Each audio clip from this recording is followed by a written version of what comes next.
Tonight on the Black Channel, this is a thing.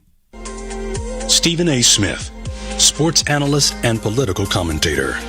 Smith has established a recurring public pattern of disparaging commentary directed at prominent black women across politics, sports, and media. Such commentary reinforces harmful narratives, undermines the fair and respectful representation of black women in public discourse, and stands in direct conflict with NABJ's long-standing commitment to accurate, responsible, and inclusive portrayals of black communities. Okay, well, that escalated quickly there then. And what this is that Stephen A. Smith, National Association of Black Journalists, they decided to give Stephen A. Smith a thumbs down at Saturday night's organization's Salute to Excellence Awards Gala. All right. So from Black Sports Online, it says that National Association of Black Journalists handed Stephen A. Smith its thumbs down award Saturday night at the organization's Salute to Excellence Awards Gala during the NABJ 26th convention, citing a, quote, recurring public pattern of disparaging public commentary directed at prominent black women across politics, sports, and media.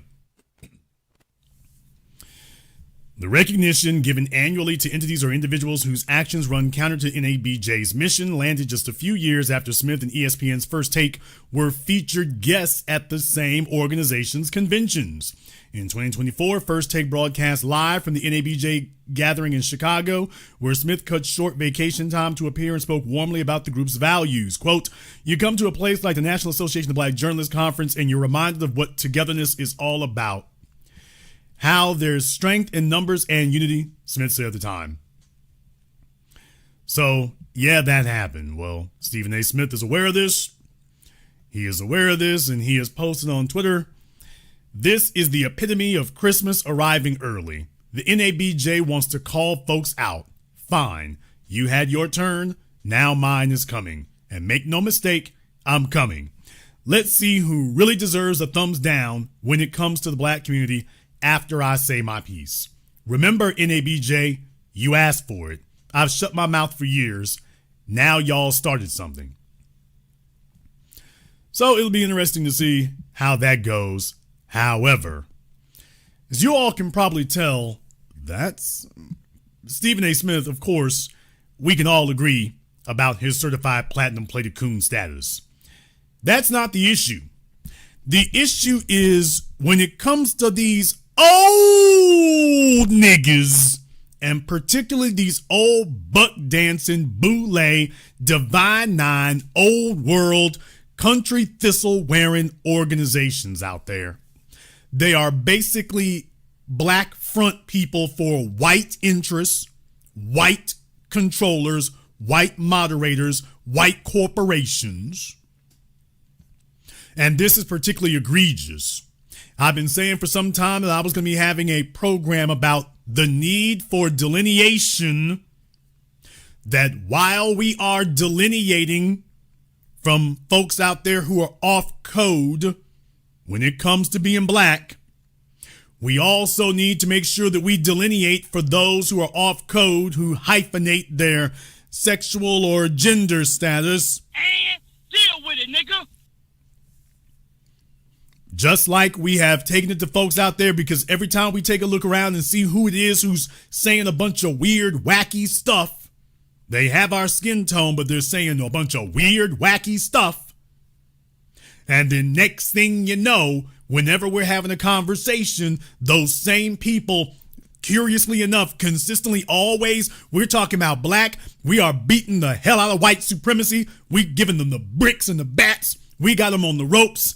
And then here comes a Joy Reid or somebody like that, and all of a sudden we stop talking about white supremacy. We've stopped talking about the Democrats lying to black people, and the conversation then shifts from black people to women. And then next thing you know, Hillary Clinton shows up, and these same old civil rights baby boomer Bojangles wearing hoes are out here bug dancing with her.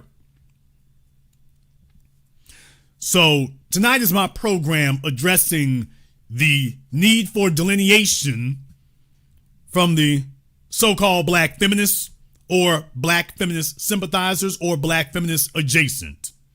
When we are talking about black people, you have said it all. And just like with the tether class, when you attempt to jump up here and you're going to try to piggyback off of our legitimate movement as black people, and then you're going to claim that you are a separate group. Well, I's black and I'm Hispanic and black and Asian and black and mixed and black and German and black. Once you bring that hyphen, what you're saying is you're not with us. Because if you're with us, no hyphen required or desired. It doesn't matter where on the planet you come from. If you're with us, there is no hyphen desired nor required, nor do we have to get you on code because you already know who the enemy is. So therefore you automatically know who your people are. But when you start making distinctions, when you delineate yourself from the black group, and all of a sudden it's not enough to be black anymore, you need to make sure that we know that you're something else. Well, I'm like, let me put this size 12 up your ass and give you the boots, and you can be something else somewhere else. But you will not sit among the group and then start trying to split it off so that you can get some separate benefits, because that's what it's all about, trying to secure separate individual benefits for yourself. That's the game you trying to play. That you will carve off some separate benefits for you. So you see where there's a group of black people and then you attempt to infiltrate and smuggle your way in so that you can direct the conversation in an unnecessary and unrelated direction so you can try to get some individual benefits for you. And I'm making it very clear tonight that it is necessary to delineate, and we're going to start, since they have given me the opportunity to do so, the National Association of Black Journalists with this absolutely egregious, skullduggerous, atrocious statement here. You need to be talking about black people, and they're taking this a moment to sit up here and talk about black women. Stephen A. Smith has been making every form of attack on black men now for at least a decade. That's the reason that we gave him the Buck Dancing Award. He's been doing nothing but talking about black men all this damn time, and the National Association of Black Journalists didn't say a damn word. Now, isn't that curious? Stephen A. Smith has been on a tirade of attacking black men for a decade, and the National Association of Black Journalists said nothing. As a matter of fact, they invited him to their group so they could say how great it was for him to be there. And so I always ask myself, who is the hidden hand? That's the question we have to ask. Who is it who pulls the NABJ strings? Just like the NAACP, who is it who pulls their strings? Who is it who's in charge of these things? Who's really in charge? Where's Massa at in charge of these things? Because you see, how the hell is it you've been quiet now for a decade, and all of a sudden when it's time to speak up, you don't speak up on behalf of black people.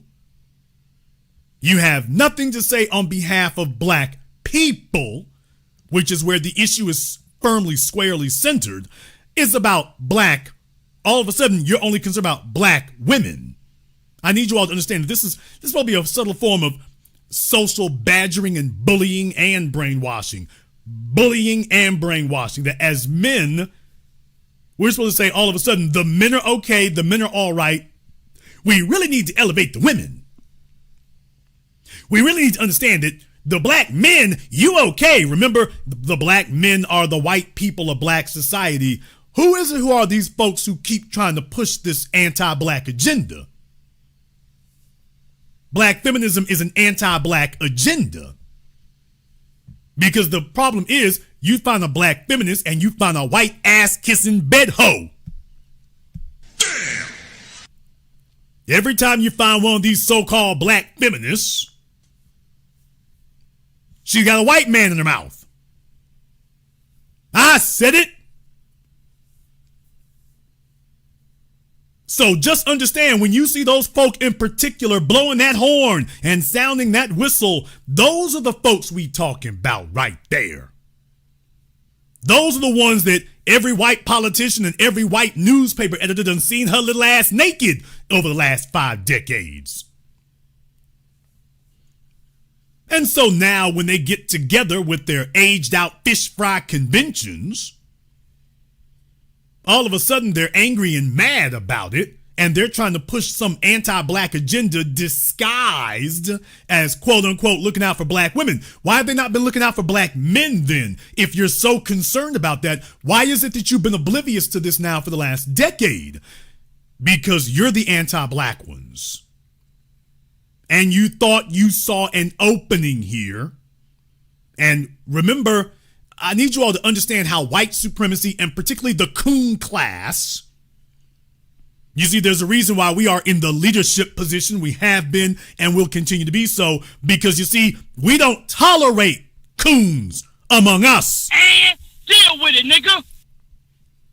This is what the Caribbean and the continent need to learn. We don't tolerate coons among us. As soon as the coon has been identified, immediately targeted. And there are no sacred cows. I don't give a damn what newspaper you work for. They might have been legit back in the day, but they're not now. They might have been legit back in the day, but they are not now.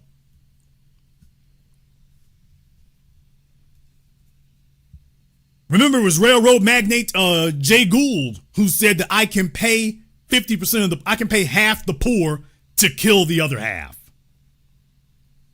If you all wanted to know how diabolical their mentality is and can be, and what the strategy is, why is it that they're backing one side? Well, you're all part of the same group, but if I can pay half of that group to be brainwashed lemmings and shills, well, I can get half of them to kill the other half. I can get half to attack the other half. And I can sit over here, you don't see me over there. Why, there wasn't a white face in the place. How are you going to blame this on us? There were no white people there. We weren't even involved. Can't you see that this is the National Association of Black Journalists? Why, we were nowhere involved. We didn't have anything to do with it. Didn't you see there were a bunch of rotund black females up there on the stage? We didn't have anything to do with this. And that is why when you have the handmaidens of white supremacy, I want you all to recognize that it is essential to delineate from that. When you have said black people, let me say this around the world globally. If you want to know why the delineation movement has become pivotal and key, it is because when you say black people, you've said it all. There's no need for any more qualifier in the system of white supremacy. You've already stated the qualifier, black people, unless you don't actually see yourself that way. You don't see yourself as a black person. You kind of see yourself as this little oddball individual here. But because we're the ones who've gotten the motion over the last couple of centuries, you're going to see if you can piggyback off the folk who got motion and see if you can carve off and siphon and leech and bloodsuck some individual benefits for yourself. And we're slamming the damn brakes on that. Now, we need to have a conversation tonight about the enemy within and the internal problem. And I'm going to be brutally frank about all these things right here. I want you all to know that if you got individuals in your family like that, why is it you have folk in your family like that? You want to talk about the descendants of American slaves, forget the tethers altogether, forget the immigrants altogether, speaking strictly from the soil. I need you all to understand that, and we have to address this, that you got folk among the group that they have, and Dr. John Henry Clark talked about this beautifully, that every once in a while you got some black folk who have decided that they are bitter and unhappy because they've got some great big balloon head, bloated, ego-bloated idea of themselves about what their value is supposed to be. And that if they don't have the ability to get everybody else to suck up to them, well, let me go see if I can get white daddy to help me. I can go ahead and sell out. y'all niggas, y'all ain't bowing to me, so let me go see if I can get white daddy to make you niggas bow down. Ain't that right, Clarence Thomas? So beware of the Negro outcast. Beware of the awkward Negro, awkward Negress, because they will sit back and they will become the most bitter, enraged individuals. When they're in high school or college, they're sitting there and they're angry and they're keeping their heads down because they're biding their time. And then when they get old enough and they think they've got the ability to start making some moves against us, then they become black Republicans, black conservatives, black feminists, black fraternities. What? In your families and whatnot, you've seen them.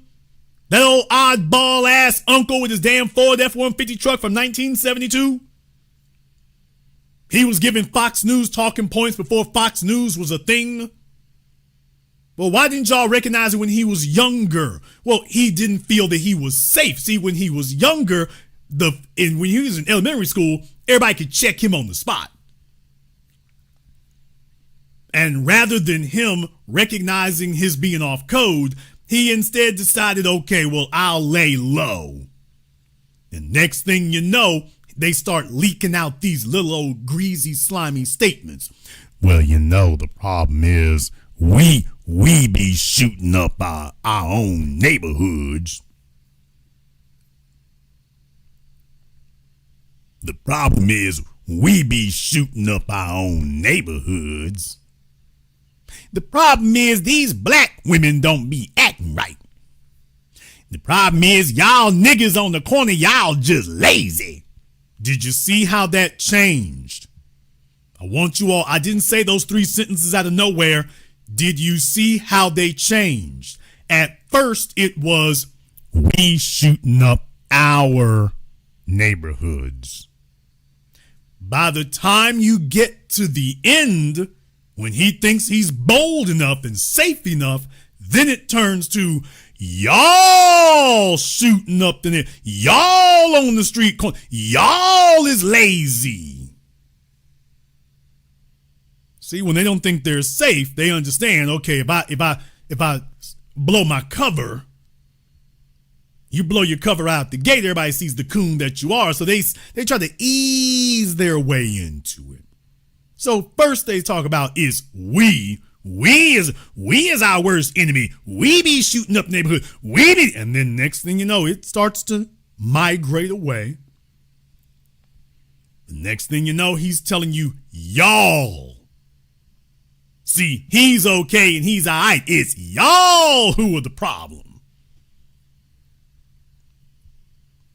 And that's why it's essential that we recognize these red flags and warning signs from the very beginning. That you need to understand that for many people, and let me just be very, very clear about this, and I was one of those kids. I was not socially adept like that. I didn't talk to people like that. I kept to myself. I was a bookworm. Okay, but I was a bookworm who became socialized. I was a bookworm who learned to talk to people because all people do. That is just a natural part of growing up. However, in an engineered system of white supremacy, I want you to listen to this part. In an engineered system of white supremacy, the white supremacists can take advantage of because I'm not taking responsibility off of you. You've made a decision, Clarence Thomas. They took advantage of your darker urges. They saw that you had that wicked serpentine spirit in you, and they took advantage of your corruption. You have some of the female girls out there and whatnot. They grow up watching Barbie dolls and grow up watching the Kardashians and whatnot. And then they, as natural for females, they start looking and say, okay, when do I get that type of feminine attention? But you are in a system whereby which they give preferential treatment to their women. So you grow up and they tell you, well, it's not our fault, Bushika. It's not our fault, Condoleezza. These Negroes just don't work hard enough over here. You just have to do better. It's not about race. It's not that. It's not about race, Condoleezza. It's not about race, Stacey Dash. See Oprah right over there. She's a dark-skinned black female. It's not about race, see? It's just sometimes you're just not the right fit for it, but don't worry, there'll be others. They keep telling you that one. There'll be others, there'll be others, there'll be others. And then you wake up and you're 40 and 50 years old and realize there was never others. There were never others. I want y'all to make sure y'all share this night because YouTube is definitely shadow banning this program. For real, for real. They're not going to notify you. They're not going to let you own, but we're going to cook regardless. The white supremacist system makes sure they promote certain people, but they also make sure that they handcuff other folk. And so they create the system that is oppressing you while, in the words of Lee Atwater, he said it for a reason, we are oppressing you while seemingly appearing not to. Richard Nixon's hatchet man said that. The goal is to construct a system that recognizes race while appearing not to. Oh, it's not because you're black. It's because you come from the south side of Chicago on Oakland Street over there off of Halstead. And I couldn't help but notice there's no white folk on the south side off of Oak Street, off of Halstead. I'll be damned. You sure did get very granular about that. And so what they do is they check you and test you to see whether or not you are actually going to pin responsibility where it belongs or whether you are going to start cooning. Well, if I can just mimic white daddy and white mommy some more. And then they go further.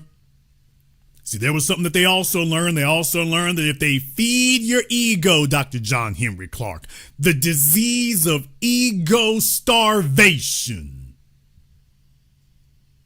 you think that you're supposed to be worthy of a whole lot more and a whole lot bigger than you are. And that in the midst of that, if black folk are, since you can't get white people to show you any sort of preferential treatment, you then turn it on the only folk that you do have access to. Sound familiar? See, you can't get at the white folk. The white folk who wouldn't let you in, the white folk who wouldn't hire you, the white folk who wouldn't promote you, the white folk who wouldn't make you the star of their films, the white folk who wouldn't give you a franchise, the white folk who wouldn't give you a record deal. You can't get at them. So you end up going at the only people that you can reach out and touch. You see that? It's them folk over there who put you in this position. It's them folk over there who have deprived you. And yet, you've cultivated a bone to pick and an axe to grind against the other deprived people around you. Because that's the only place you can vent your anger and frustration. And if they would all just do what you say, so now the system will not give you a place with them, but the system will bloat your ego. Follow me, follow me, follow me, follow me. Who do you think it is who gives out all of these symbolic titles? What? I need y'all to understand something. Honorary degrees, honorary doctorates. That's one of those things that they use to placate and satisfy and tokenize Negroes. Well, Jason, why would you say that? There have been a number of black folk who've gotten honorary degrees, some athletes who've gotten honorary degrees. Okay, but here's the issue. Who gave you the honorary degree? Why, the dean over here. Okay. So what can you do with that honorary degree? Because I know what the dean can do with his real degree. And he's handing you an honorary degree. What can you do with your honorary degree that he can do with his actual one.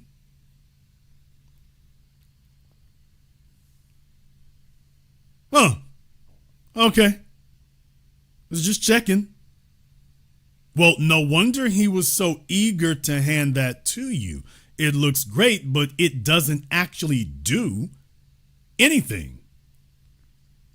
So what they did is in lieu of actually giving you real resources, real power, real authority, real status within the structure, what they did instead was come up with symbolic things. So you see, you get a white mayor but you get the key to the city. Nigga, what? Did y'all get that? You have a white corporation, but you and all the executives are white men, and you're a black female in middle management. You're the HR director. All the HR directors are black females. That's about as high as you get. And what about beyond that? Oh, well, you're employee of the month.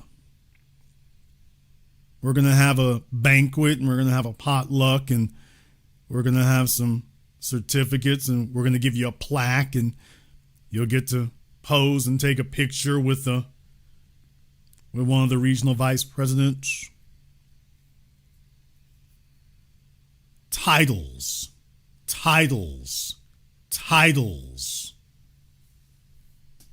They deny you actual tangible anything, but they're very quick to present you with a title. A title that has no meaning, no authority, completely symbolic, but they got a title for everything. To some of y'all who have been in corporate America for a long time, you actually realize that they didn't used to have those kind of things back in the day.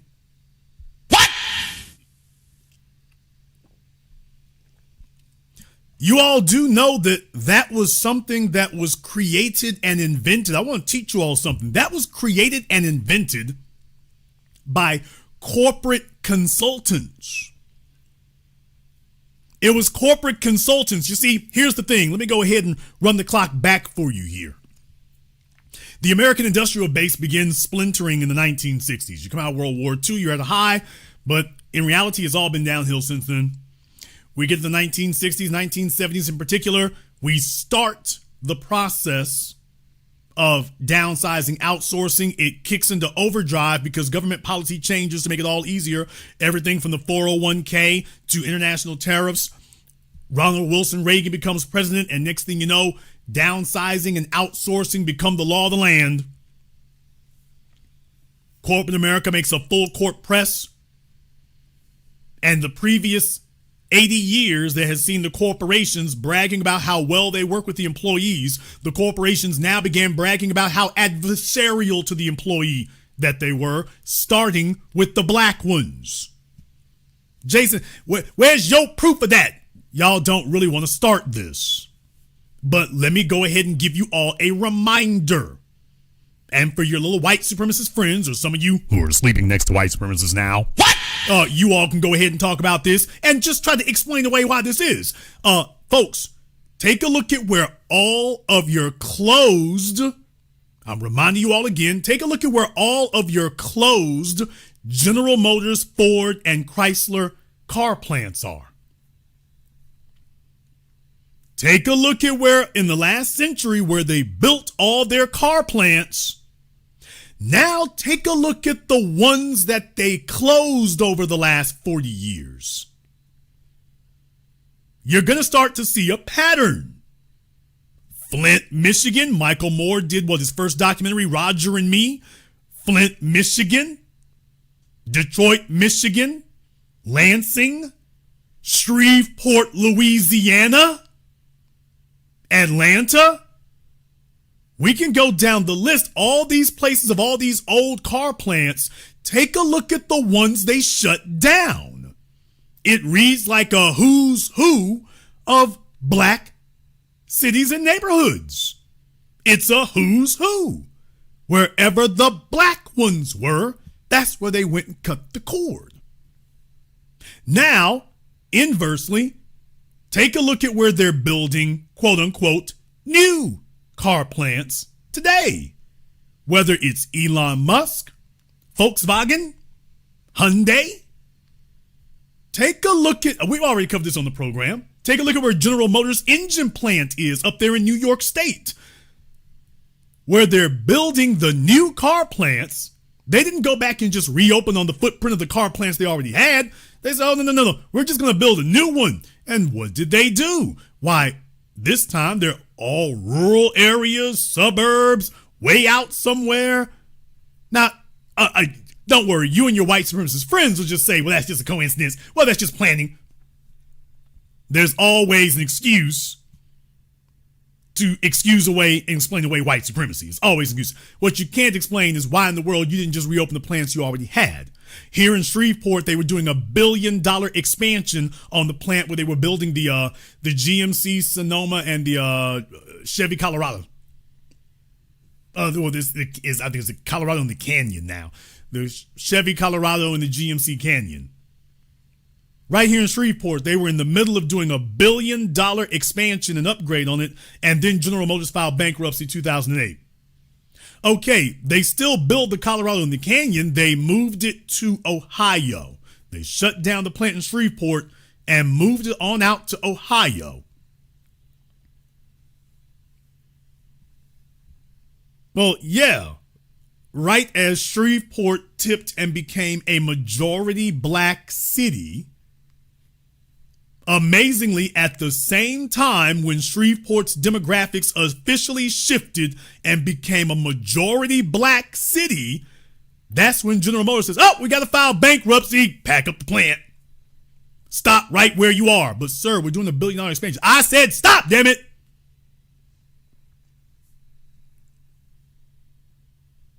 And that's what they've done. So yes, there are car plants being built in America, but this time they're making sure that they're way away from any black cities. And the only ones that they've shut down, for the most part, are in black cities. Right, we can name all the major cities in America. They used to have a car plant. Yeah, the operative word is used to. And when they went to go build new ones, they didn't just build where they already had one. That doesn't make any sense unless you have some other agenda at work. So that was just one example. We could use the same thing for hospitals. We could use the same thing for manufacturing. We could use the same thing for technology. We can go down the list if you want to, but I'm just going to throw that one right there in your lap just to make it easy to digest and easy to comprehend there. That was a very easy, softball one. But this is how they do. They engineer these things.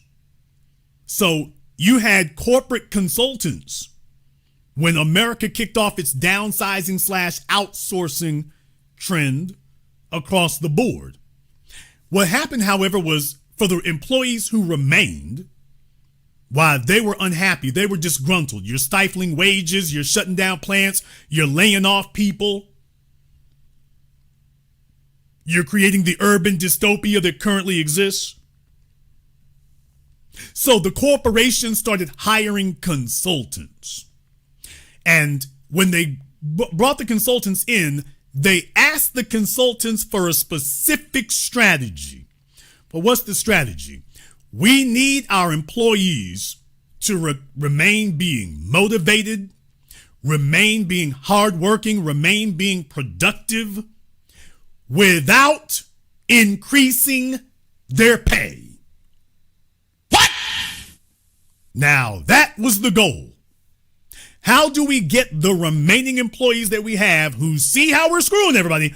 How do we get them to work hard, show up, nose to the wheel?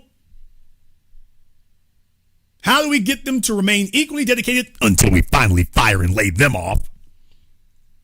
How do we get them to keep showing up diligently without paying them any more money? In the chat room, the Carter jumped right on it. He jumped right on it. They started giving you symbolic things. That's when it became enters the era of the corporate potluck. Anybody who's worked for any corporation, everybody's got a damn potluck. Why do you think that is? I want you to understand how absolutely diabolical the corporate potluck is. You're going to have a corporate picnic, but the corporation's saying, by the way, and we don't even want to pay for that. If you're at a place that throws a pizza party, you're pretty damn lucky because that's them paying for it. The corporate potluck is where the employees, the only thing they're doing is giving you a little time off the clock. You get one little funky hour off the clock for food you all had to bring for yourself, and watch there because you might get rickets or something. So they became so stingy. It's like, okay, we'll give you an hour off the clock and you got to bring your own food. We're not even going to pay for that. So if you're at a place that at least threw the infamous pizza party, then at least the company was paying for that out of your wages. But other than that, they ain't giving you nothing. So that became it. It became about symbolic gestures. Hey, let them have a potluck.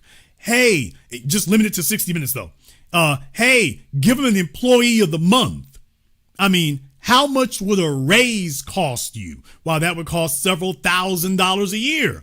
How much does a certificate? Folks, they used to give plaques.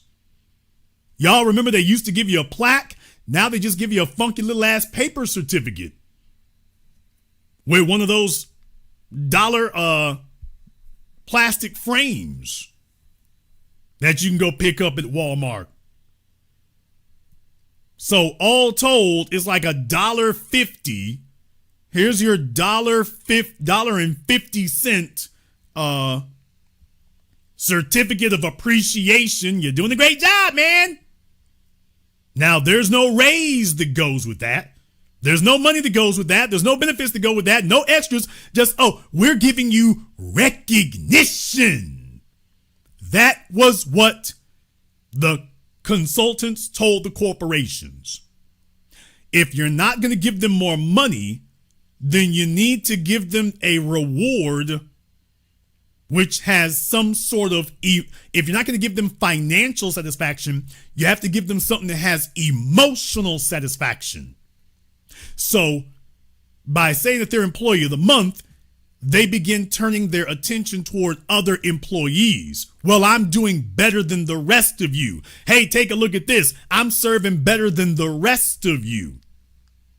So they can take emotional pride in their personal achievement without actually costing the company anything more.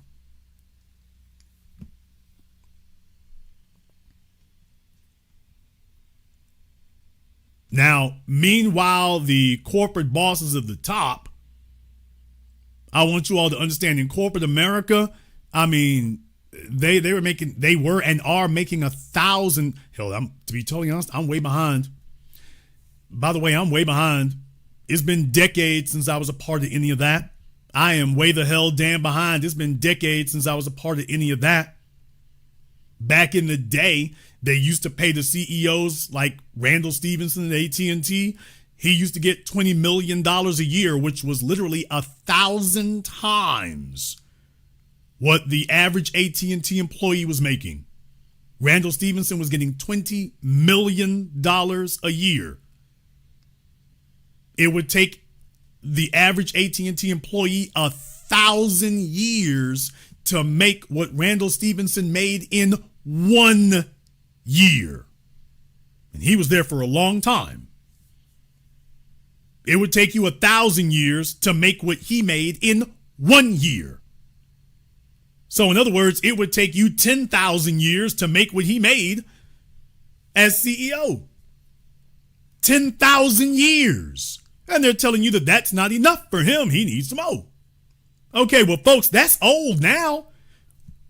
Jeff Bezos, Mark Zuckerberg, Larry Ellison, Netflix. You don't want me to go down the list? Google. $20 million is under the couch money for them. Them guys ain't making millions a year. They're making billions a year. So in reality, it's not a wage gap anymore. Damn it, it's a wage chasm.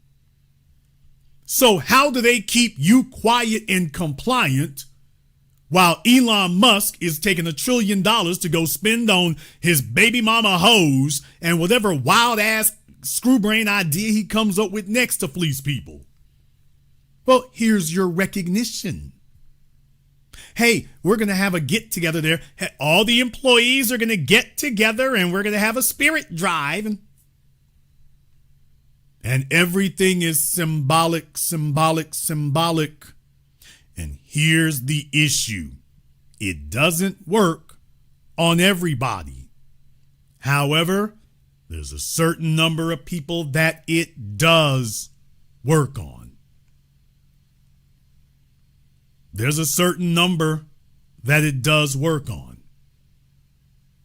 They go for symbolism, since you've made it clear that you will not give them any tangibles. They instead say, okay, well, what will you give me? And that's the difference between the revolutionary and the slave. The revolutionary says, I don't want diet free. I don't want sugar free. Damn it, I want full fat free. And the slave says, okay, you won't give me free. What will you give me? Let's see if we can negotiate on that. And even if he says we're not going to give you anything, he says, okay, well, we'll come back and negotiate this again next year. And I understand that. It is a very crushing thing to have. It's a very crushing thing to see that you have a society where there's great big huge things and supposedly you are locked out of those. And so now if you are a selfish, hard-headed, egotistical individual and they play upon that, then they tell you the real issue is the black folk around you. And this is where you start ending up with black newscasters and black journalists and Roland Martin and Kamala Harris. While when white folk come around, they get real jolly and submissive. But when black folk come around, all of a sudden they shaking their damn finger and getting slick at the damn mouth. In a way in which they don't ever talk to them white folk like that. When they get around you, all of a sudden, here comes the hostility. You see, they don't reserve that hostility for white massa because they're still holding out hope that eventually he's going to open the door for them. And some of them have literally, yes, you ma'am, literally hoard themselves out over the course of decades. And maybe in 2028, they think maybe the door will finally open. That's what it's really about. And so the National Association of Black Journalists has become one of these places where these failed egos come to congregate with each other. Although I will ask you all a very simple question here. Can someone describe for me what of any significance the damn National Association of Black Journalists has done for us in all their decades of existence?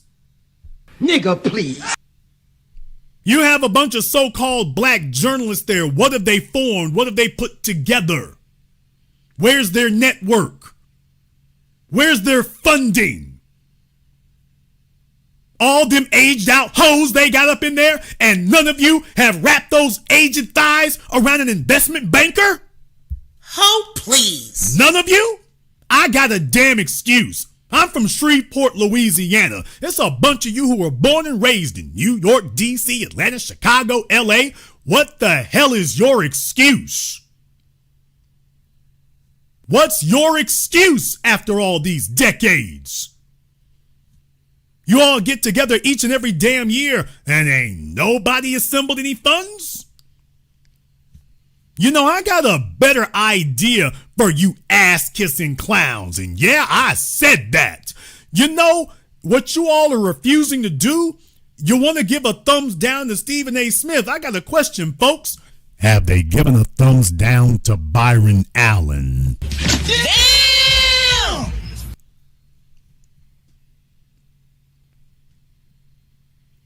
Have these buck dancing plantation jamboree ass kissing niggas sat up here and called out Byron Allen?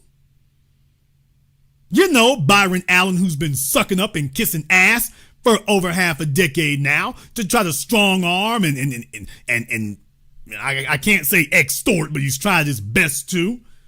Give me a cable channel, give me cable TV, where the hell are y'all lined up in front of him to say, okay, Byron, it's time for us to make some moves? Have they called him out? If you're going to give anybody a thumbs down, why not him? Let me explain something to you folks out there. What you have seen from the rise of the radical right in the last decade since the age of Trump, that has been a well thought out, well strategized, well engineered, well planned strategy by a bunch of white corporate interests. Everybody heard about the Koch brothers, but we already went into who the Texas billionaires who funded Daily Wire. Gave Ben Shapiro and the boys, here's $200 million. Charlie Kirk, here's $100 million. These were not grassroots efforts. These were a bunch of old white men who had lived their lives.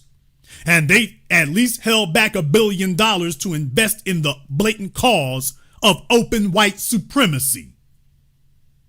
Meanwhile, over among black folk, you got Jay-Z, who has become the black face of white imperialism. He's definitely the black face of hip-hop cooning. And yet they're not saying anything there. Well, yeah, because you have to understand, the ones who are mobbed up with the white interests, the National Association of Black Journalists is in their damn back pocket. That's where the bought off and paid for dancing coons get together every year to go check each other. And what this tells me is Stephen A. Smith apparently didn't pay somebody something that they were supposed to get. So since he didn't do that, because he doesn't actually need them, they all decided, okay, we're going to toss somebody overboard. But what they're not doing is proving that the National Association of Black Journalists serves any valid, productive purpose. Folks, what did we gain when the National Association of Black Journalists was here? If they disappeared tomorrow, we'd only have two questions. Well, what did we gain when they were here? And what are we gonna lose when they're gone? First, you have to show me, somebody's name for me. What is it that the National Association of Black Journalists gained for us? They get together every year and they're gaining what exactly? You want to know why it is that black networking events with the old niggas are useless? Because they're not getting together to do anything. They're just treating like one big old church meeting where they sit around and try to flex on each other.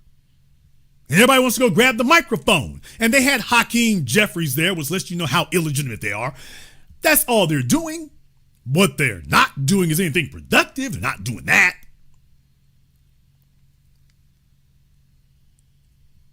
Now, if they got up on that stage and called out Byron Allen, I wonder what that would be. Oh, wait a minute. I'm sorry. They're all hoping that maybe someday, if they kiss enough ass, that Byron Allen will give them, I don't know, one of his low paid or no paid positions, that it was the Root Degree or whichever one of those defunct websites he owns, or maybe the Weather Channel or whatever. Byron Allen has not gotten together with any damn body. And once again, you want to talk about symbolism? Y'all remember all the old A-dunce idiots? They sat right there and were useful bootlicks and useful shills and trying to convince everybody that Byron Allen's personal corporate little con game he was running, his little corporate grift to shake down the white cable companies for the last few remaining hollowed out bandwidths on cable TV. Remember, they were trying to convince everybody that that was a black agenda. As soon as Byron Allen got them companies to settle with him, by the way, has he shown up with any of them ever since? Asking for a friend. And deal with it, nigga. Yeah, that's an organization. That's not a lineage. That's an organization. that gets together and can be called up on the phone like a rent-a-mob and goes to protest on demand. And there were a bunch of folk asking me, well, Jason, why is it you ain't backing that? I remember at the time, you all remember, there were folks nagging me, talking about, well, Jason, why aren't you backing that? And why ain't this and that? I said, if I'm being quiet, nigga, I'm telling you something. Yeah, I'm not backing Byron Allen. I never did. I can talk about the companies, okay, but it's like, oh, I'm not no Byron Allen cheerleader. And so when people were nagging me about, well, Jason, you need to add your voice to the cause, I'm not going to D.C. I'm not stomping for him. I'm not anything. Now, I'm like, I did say I would talk to him. I did say that. I said, now, if I talk to Byron Allen, we'll see what comes out of that. Because I see the folk he's talking to, and I'm like, yeah, this ain't legit. And what do you know, folks? 6 years later, what do you got to show for it? 6 years later, where's your black media apparatus? You know, all the folks who were sitting up here demanding that you get out there and stomp in the street for them and go to Capitol Hill so that you can raise some noise at the Supreme Court for Byron Allen. By the way, Byron got what he wanted. And what did he kick back to the rest of you, including those of you who were over there with A-Dunce? What did he kick back for you? So far as I can tell, he's ghosted you. He's not doing anything except for himself. Now, if you actually had a National Association of Black Journalists, they would be calling that out. They would also be calling out Rock Nation. They would be calling that out. Instead, what they're doing, and this just shows you how morally and financially bankrupt they are, they're kissing Democrat asses because all these so-called organizations, they're nothing but Democrat front groups whose goal is to get us distracted with something, anything other than tangibles. That's their goal. And now they've decided, obviously the Democrats have sent them direct talking points and said, hey, it's an election year. Y'all need to go ahead and kick up the gender war thing. When we told y'all we are done with that mess. The light-skinned chick who was on Roland Martin, I said it like I said it. She was saying some good stuff, but baby, you are done when you start with the damn and black women. That turncoat backstabbing garbage, we ain't having it. We see what the hell y'all doing. And yes, I'm going to say this too. Light-skinned chicks need to be the last folk thinking that they're going to play dumb with some gender war and stuff. And deal with it, nigga. I said that with respect. Respectfully. The light-skinned, biracial, triracials, look here. Tread carefully when you think that you're going to be manipulative to the little darkies. Tread carefully. That's not going to go as easy as you tell yourself it will. Now, you might get up on one bright, shiny Sunday morning or Sunday evening and get called out for it. But yes, whether it's Kamala Harris or Barack Obama or any of the other light brights, damn near whites, tanned in the can, y'all need to fall back when y'all get given a microphone and here you come with that damn divisive talk. When you should be far more concerned with preserving your credibility instead of thinking that you so damn slick and so valuable that you can abuse it. Piece of advice, fall the hell back. And I'm saying that live, direct, public, and I'll say it in person. But you are not going to, every time we sit up here and throw a microphone in y'all's faces, here y'all come with some screwball ass off the damn wall agenda that ain't got a damn thing to do with white supremacy. When you say black people, you have said it all. If you add anything to black people, you're a traitor. And deal with it, nigga. And we see you, nigga. If you add anything to it.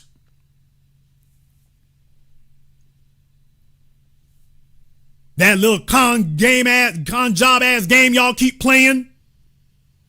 That garbage flew with the civil rights era. We done kicked them the hell up out of here. We're not going for that mess anymore. When you say black people, you have said it all. Anyone who attempts to add or subtract from that has an agenda. And that agenda is going to get boot to ass. Now, let me go ahead and deal with the black feminism thing here for a few moments. Let me just go ahead and run on that right quick. You see, the real issue is that corporate America has learned the art of appealing to the ego-driven, egotistical, narcissistic wannabe diva. Oh, please. Now, that's what it really is. They created an icon out of AstroTurf in Oprah brain-screwed Winfrey. And you've had a whole bunch of females out there who hate their fathers. They need to go see a therapist, a sane therapist, because Oprah Winfrey is an expert at getting wackadoodles. Hello, Dr. Phil. But in any case, you got a bunch of chicks out here with unresolved daddy issues. Now they become 50 and 60 damn years old. Their sexual viability flew out the window like Tweety Bird. And now all they can do is try to work their way up in some social organization so that they can go to war against the men who didn't dig them. That's where they're at today. So let me just say this directly. Ladies who want to be black feminists, here's the issue. The issue is men didn't like you for a reason. And deal with it, nigga. It's not because you're female. It's not because you're dark-skinned. They don't like you because they didn't like you then and don't like you now because you were disagreeable, you were unpleasant, you were argumentative, you were combative, you were lazy as hell, you're egotistical without cause or justification, you have a diva complex, you were never the best at anything. You were a legend in your own egotistical mind. You were never excellent at anything. You were just the token nigress who they saw would kiss ass and you would not challenge the system. But you were never great. That's not a diss. I want you all to name 2 great, not good, excellent black female journalists at the National Association of Black Journalists. Go! Name 2 of them who are excellent. I don't mean excellent because they're a friend of yours, Roland Martin. I mean that they are excellent that if they made a YouTube video without their name attached, that the quality of it would be everything that we expect from corporate America and the cable television news networks they all aspired to work for. Name 2 of them who have ever made a damn dent. Name 2. We can name a bunch of them who got laid on top of by a bunch of white men. You can't name any of them that if they had to start a YouTube channel and they did a documentary without ever showing their face, simply off the quality of their broadcasting and reporting, that you would say, man, this is an excellent thing to listen to. This is an excellent thing to watch. You can't name 1, much less 2. And that's why they're angry. They're angry because they know they were never special. So what they think they're gonna do is they're gonna nag and bitch and moan. And they're gonna blow up to a size 18 or 19. And they're just gonna keep rumbling back through the door every damn year and whine some more.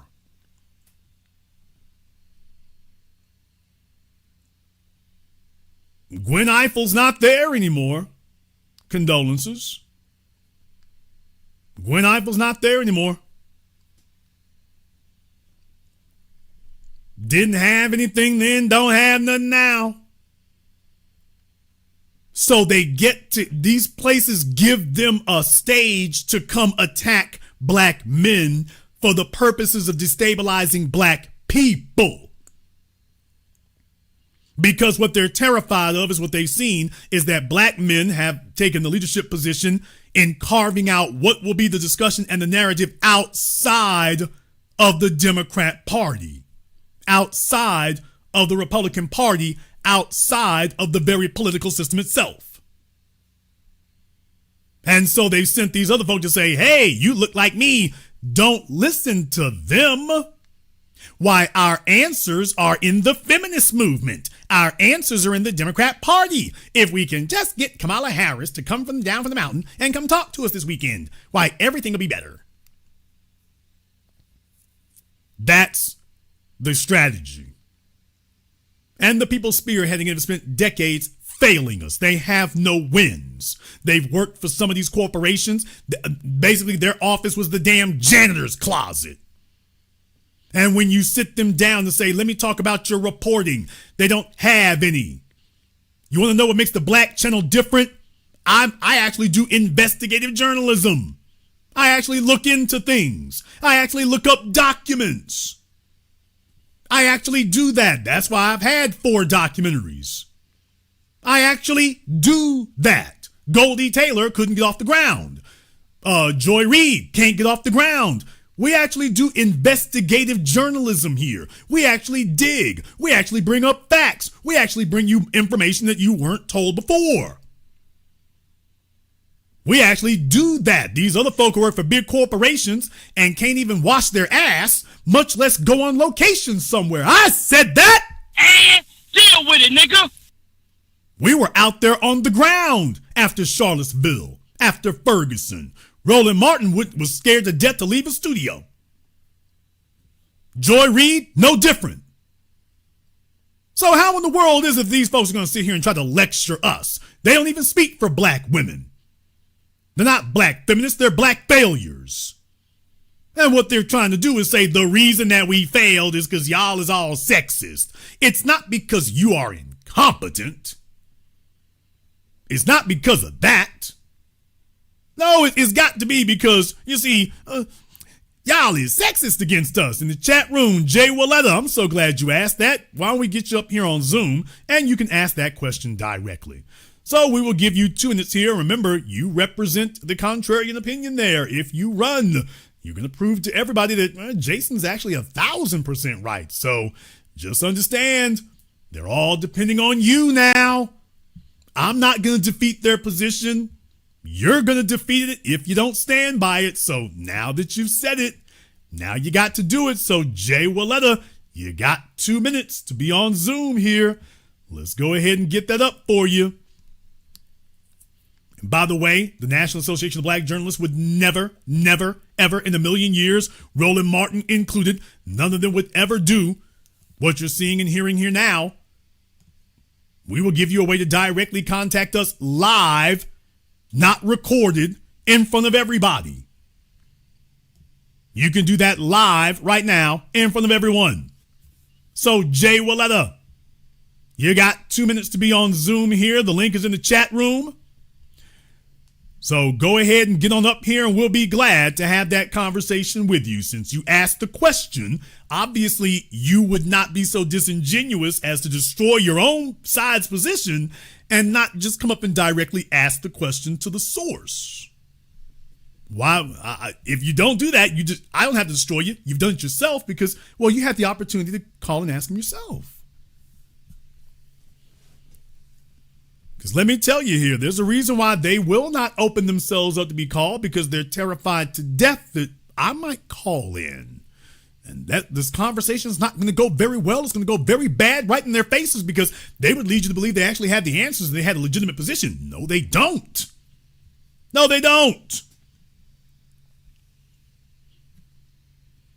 The National Association of Black Journalists has decided that they're going to be a shill for the Democrat Party to see if they can help the Democrats with their agenda. because they no longer control the national narrative and national discussion. They have watched and witnessed now as the news networks are actually having to concede that the issue is no longer integration and handing out scholarships. What? Oh, do you all understand that was a major defeat for them? Major defeat is when they show up and the conversation has to turn to, well, can we talk about scholarships and what we gonna do for the babies, and maybe we can build a new community center. Now they realize that doesn't actually play. So what they now want to do is say, okay, let's see if we can focus your energy. Let's distract them with something else. Let's see if we can change the conversation and turn it to something else. That's what we want to do here now. Let's get them on something else here. Anything but talking about that tangibles thing that you all keep talking about there. Now, I want to show you all something here. Now, this is from their little fish fry get together. This is from that because they have part of it posted on YouTube. They have part of it posted there. And they had Hakeem Jeffries, and I keep mentioning about Hakeem the Dream Jeffries there. I keep mentioning about that because I want you all to understand now you had him sitting there. So if you got him sitting there, we damn sure better be talking some real talk about some real situations and about some real damn progress. Now we better be talking about that, right? Okay. I'll let you all listen for yourselves. Well, let me go ahead and throw it up on the screen for your fair use NABJ headquarters. Fair use. Let me go ahead and throw this up on the screen for you all here so you all can see what happened, what their idea of a discussion is.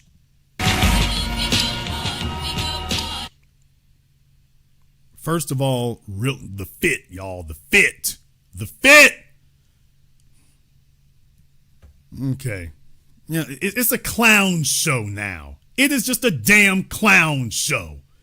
Could you have imagined looking like this back in '85 with Ebony magazine? Okay, yeah, it's a clown show now.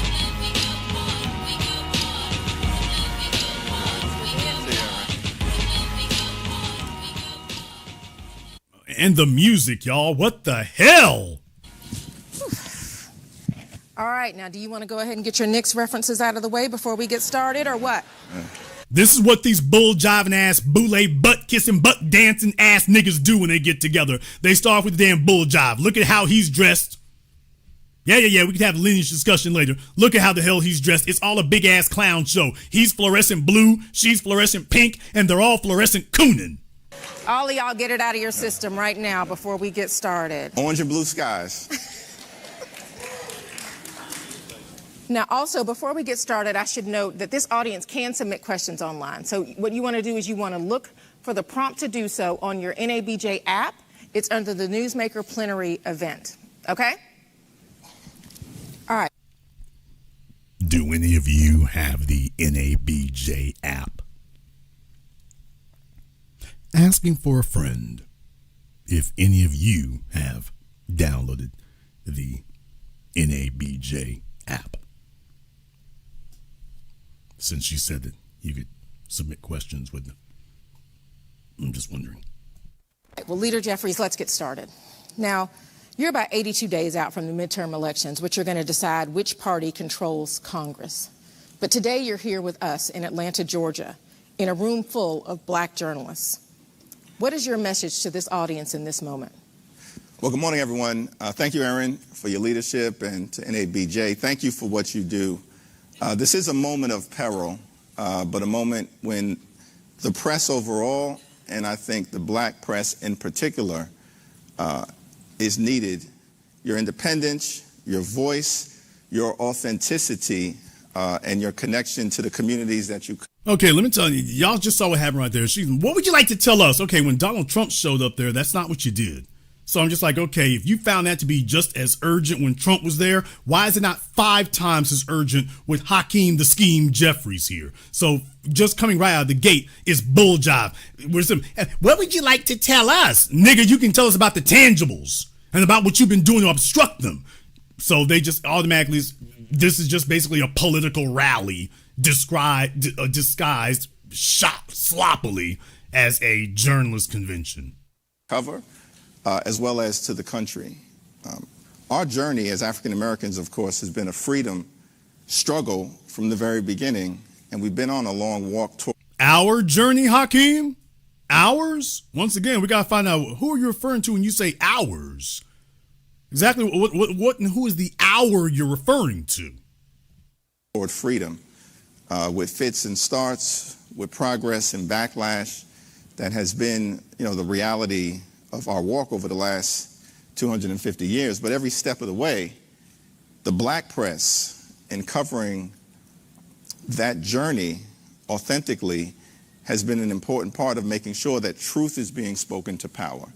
And we need truth spoken to power now more than ever. Yeah.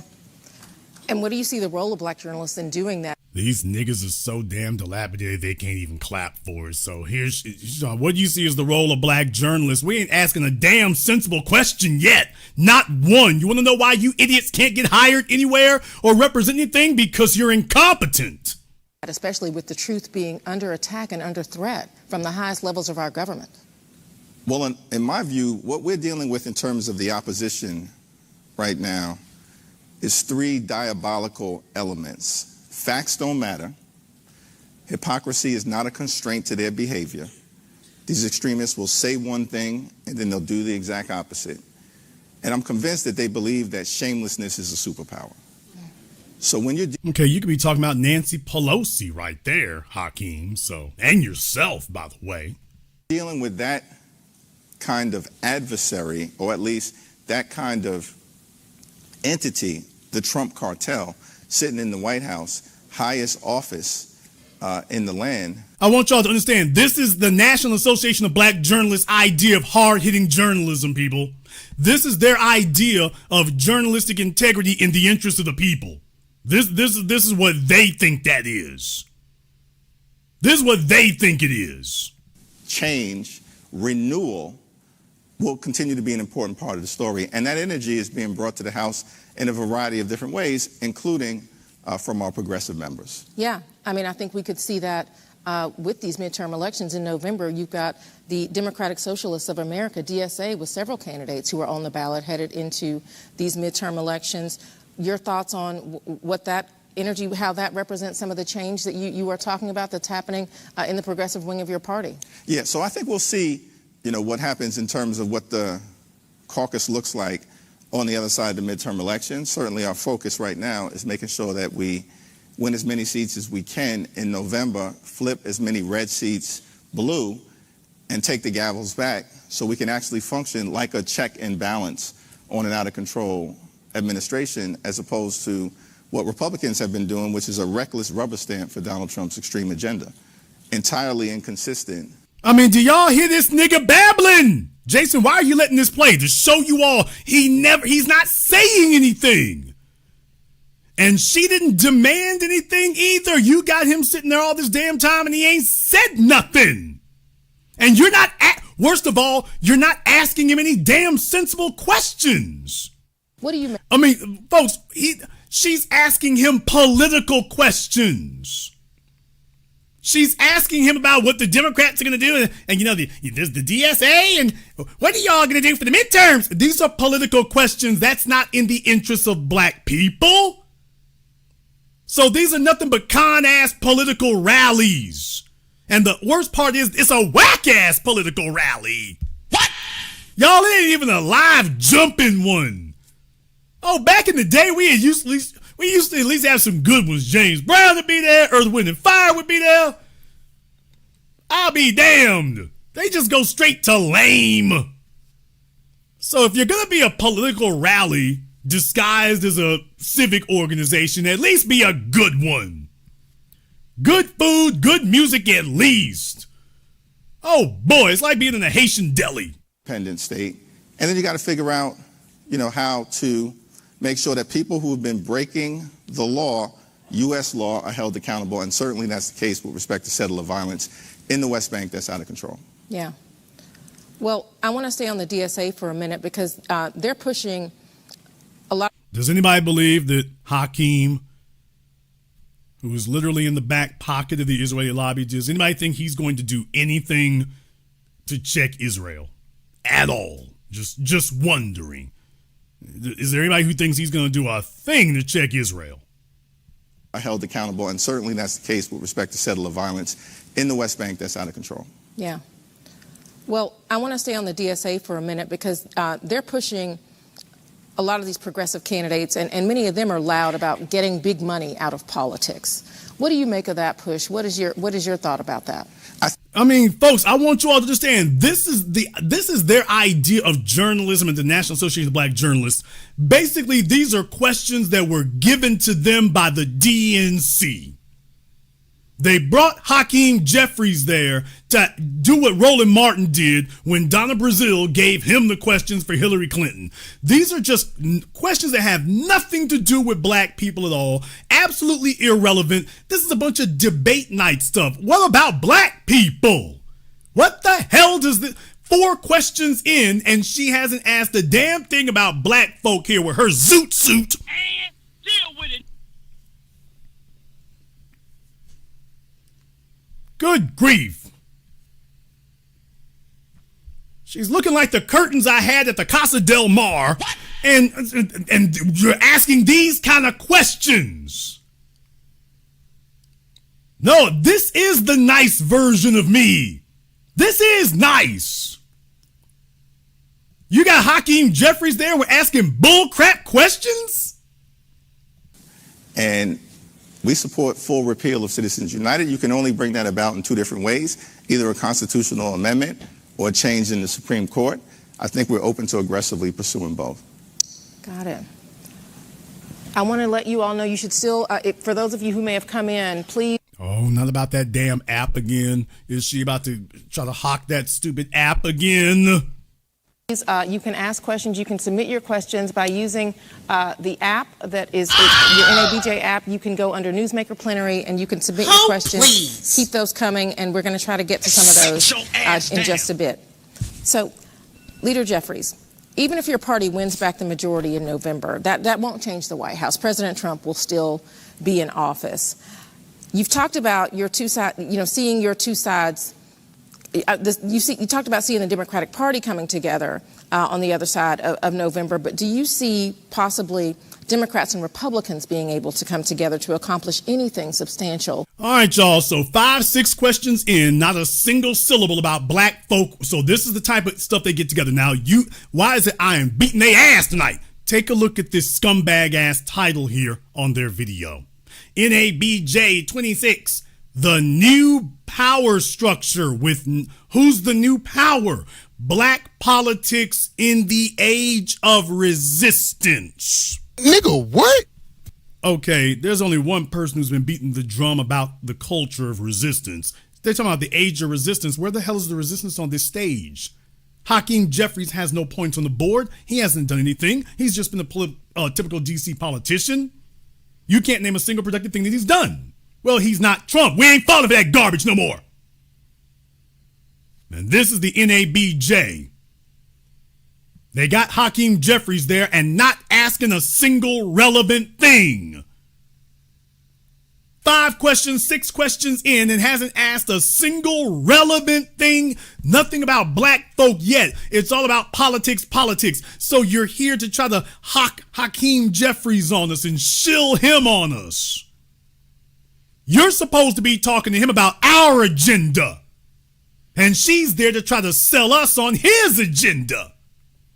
She's literally sitting there acting like his LGBT dressed press secretary to sell us on his agenda. Not ours, his.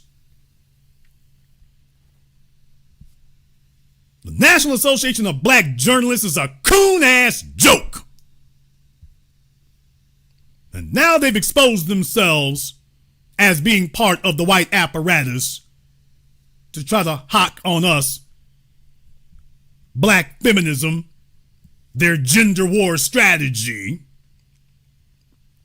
No, she's not going to ask him about that vote to honor Charlie Kirk. She's not going to ask about that. No, don't worry about it. She won't ask about that. The National Association of Black Journalists is one of these antiquated acronyms that we all remember from back in the day, but what they are not is effective or relevant. They don't move the needle. Donald Trump went up there and slapped them and then did the dance the Macarena to the White House. And in case you were wondering, they've gotten 1,100 views in 3 days. Damn! Stephen A. Smith should only be symbolically offended. Dude, they've gotten 1,100 views in 3 days. I've gotten several thousand views since I started streaming live tonight. The whole damn NABJ has got 1,100 views in they've had 3 days to get 1,100 views. And Hakeem Jeffries came to talk to them. Think that over for a few moments. You think that's reaching the people? Hakeem Jeffries came so that he could get streamed to 1,100 people. You think that they actually want to talk to the black grassroots? You think they actually want to talk to the soil? You think they actually want that? Of course not. What they are is they're talking to each other because that's what the hell this garbage was about. This was about getting everybody in the room on code to understand, okay, this is the agenda, LGBT. Stephen A. Smith, sports analyst and political commentator. Smith has established a recurring public pattern of disparaging commentary directed at prominent black women across politics, sports, and media.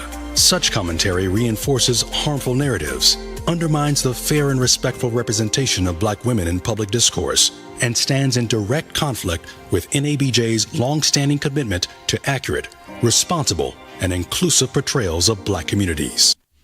So as you all can see, the NABJ had a bone to pick with Stephen A. Smith, but they were doing gender warring, divide and conquer tactics because they are the black bootlicks of the media. And I will not mince words about that. There's a reason why you see a steady stream of these oddballs and whack jobs out there. There's a reason why they are terrified to death of the new black media. There's a reason why they pass around their little emails attacking us. They do that because they have to. Because they don't speak for or to the people. And after all these damn decades of being out there, they are completely ineffective and irrelevant, except when they sit up here and light themselves on fire. Anybody who has a whole organization and now you sit up here and do this pivot to say, okay, it's about divide and conquer. I just want to make it clear to everyone here tonight what my stance is on this while we are delineating from the tether class that has been running roughshod for all these decades, pretending to be a part of the group, and then when we're not around, or sometimes when we are, attempting to distinguish themselves as a separate group from us so they can get separate benefits that we wouldn't be privy to. The same goes for all these old niggas trying to perpetuate their gender war garbage by saying that we need to recognize black women as separate and apart. Well, folks, remember the white folk did this during the 60s, the so-called sexual revolution. Black folk, the movement was rolling like a freight train.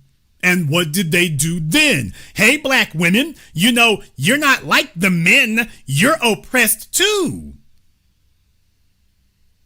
Well, yeah, you white folk are oppressing them. No, black men are oppressing you. You have to have resources and authority in order to oppress somebody. We have none of that. You're the only ones oppressing anyone. And so what they did was their usual strategy of divide and conquer. Go ahead and see if you can find somebody with a big water balloon head with egomaniacal tendencies. Get them to be your spokespeople, and away they went. So that you identify as separate. You're standing next to black men, but just understand, I mean, you're next to them, but they'll never see the world the way that you and I do, sister. We are women, and we see things differently. And I want to know everybody who is susceptible or agreeable to that poisonous viewpoint, because you're the traitor standing in the middle of us. There is no place for a black person of any nationality, any ethnicity, any point of origin, who identifies as anything outside of that. If you come to us with a hyphenation, what you have done is you have alerted us and announced to us that you're not actually with us. Okay, then when we have the black discussion, you keep your ass over there. And when it comes to these females who have joined in over here, if we are talking about what is in the interest of black people, and you in your selfish, self-centered, egomaniacal, narcissistic, vain, self-destructive fantasy decided that, well, I hate black men, so I'll see if I can piggyback the black movement to get some benefits for myself so me and Oprah can go over here and have our lesbian love fest. You keep your ass over there too. This is a place and a movement for black people. And I'm saying that word because everybody here understands when I say black, it means two things, two words, on code. That is what it means. We are not here to get individual benefits. We are here to see to the interests of the group. And we make no distinction among the members of the group. As long as you are on code, you are a member of the group. Unlike the system of white supremacy and unlike the American social order, your blackness is honored here. When you show us your on code, and on code means your damn paperwork, on code means your track record, on code means we ain't finding you doing a whole bunch of greasy ass stuff out here sounding like Fox News. On code means you can show your paperwork is good on the yard. If you are on code, your black card is honored here. That's all it has to be. When you start deciding that that's not good enough because, well, you feel comfortable with some other folk, you know what? Stay your ass over there where you're comfortable. What you will not do is try to play both sides of the fence. This black when convenient, but a woman when it's convenient, or Hispanic when it's convenient, or Asian when it's convenient, or biracial when it's convenient. Hello, Meghan Markle. We're not playing on that garbage. You're either all the way in or you are all the hell the way out. And deal with it, nigga. I don't give a damn if you're journalists, doctors, engineers, academics. You're either all in or your ass is all out. You are either with the people or you are enemies of the people. Now, is that clear enough? You are either with the people or you are an enemy of the people. And if you are attempting to separate yourself into a separate category so that you can get special privileges and special benefits, then you're an enemy of the people. National Association of Black Journalists. Over here, we all we got. We don't play them damn games y'all are. We don't play that tribalistic garbage. All we're looking for is who's on code. And that's it. We just want to know who is on code. And that's all. If you're on code, you ride with us. If you're off code, thank you for announcing your allegiances. And after that, there's nothing more to speak about. Now in the chat room, there's a Jacqueline on Zoom. Jacqueline, make sure you have your camera and your microphone turned on. YouTube is not going to see you. Just to make sure we don't have any trolling issues, however, I just want to make sure you have your camera and your microphone turned on. YouTube is not going to see you. Just to make sure there's no trolling problems. All right, Jacqueline, what's on your mind? Yes, this is Jacqueline Willetta actually calling in. I've calmed down. I've calmed down some. So okay, well, what was there to calm down from exactly? Well, some of your comments and I agree with you most of the time, but when you started with the light skin chicks and, and hammering on them. And I'm like, oh my gosh. Okay, what lie did I tell? Because if a person, here's to understand, a sign of being emotionally imbalanced is when you hear something that is true and that triggers you. So if you have a problem with the truth, if truth triggers you, what's supposed to happen is you slam on the brakes and you become introspective about what you heard. Not, well, I know this is true, but it bothers me. So a sign of adulthood is we don't do that. So what did I lie about? Okay, two things, maybe three. I'm very aware of my emotions, and a lot of what you said. I mean, it doesn't. I've heard this come out of people that aren't light skinned. I've heard it come out of their mouths as well. So I don't know if you were. I don't know if it was targeting or. Okay, you've heard what come out of their mouths. I don't know what you mean. Well, I mean, you were saying that you noticed that light-skinned women in particular, it's like you're saying we had, and you can correct me if I misinterpreted what you're saying, that we act a certain way or we're not completely on code. We use our blackness depending on the situation, and I'm like, no. Historically, okay, well, I didn't launch off into a screed about light-skinned females in general. That was actually in a very specific context. I actually even named who the female specifically was I was referring to. But obviously, you're very okay. You heard all that. Well, let's not play silly now. You heard all that. You were right there. You heard all that before. You heard who I was referring to from Roland Martin's program. You heard me mention Kamala Harris. So you heard all of that. And so let's go. Okay, so you heard it. Yes, you did, because you were in the chat room. Yes, you did. So why don't we get to what's really bothering you? Which one of your parents is white? Neither one. Okay. So what do you so trigger? How did you get so light skinned then? There are biracial people in my family. My grandmother. Okay, there you go. Your grandmama's white. Yeah. Okay, there you go. All right.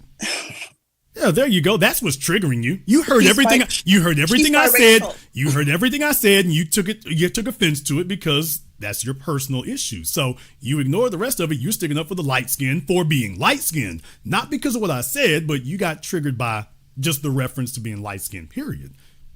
And I'm like, let's just be honest about it. Okay, we can have an honest discussion, but let's not be dishonest about it. That's what triggered you was any discussion about being light skinned. Period.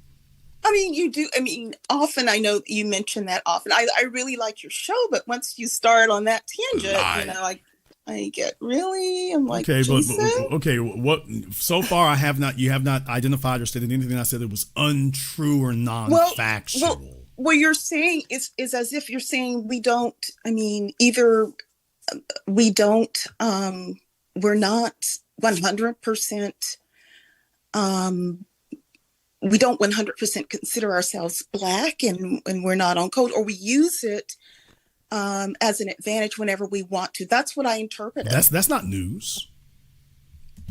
That's not new. So you're that's not new, and exactly what you're saying. That's not new, and that's not novel. That is the entire point of of using genetics as warfare.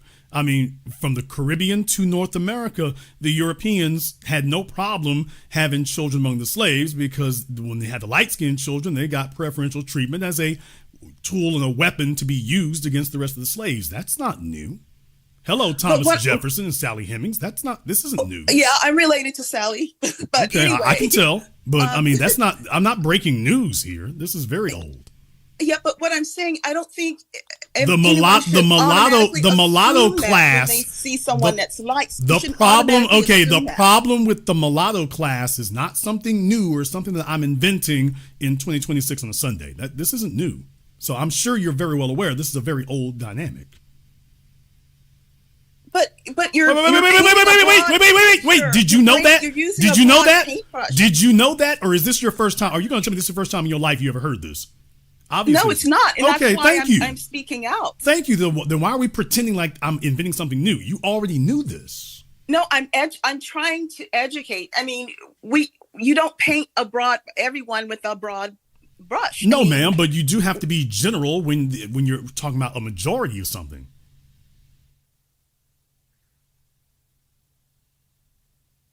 Gotcha. Well, no, no, you didn't get me, Jason. I'm on my Dave Chappelle. Gotcha. Okay.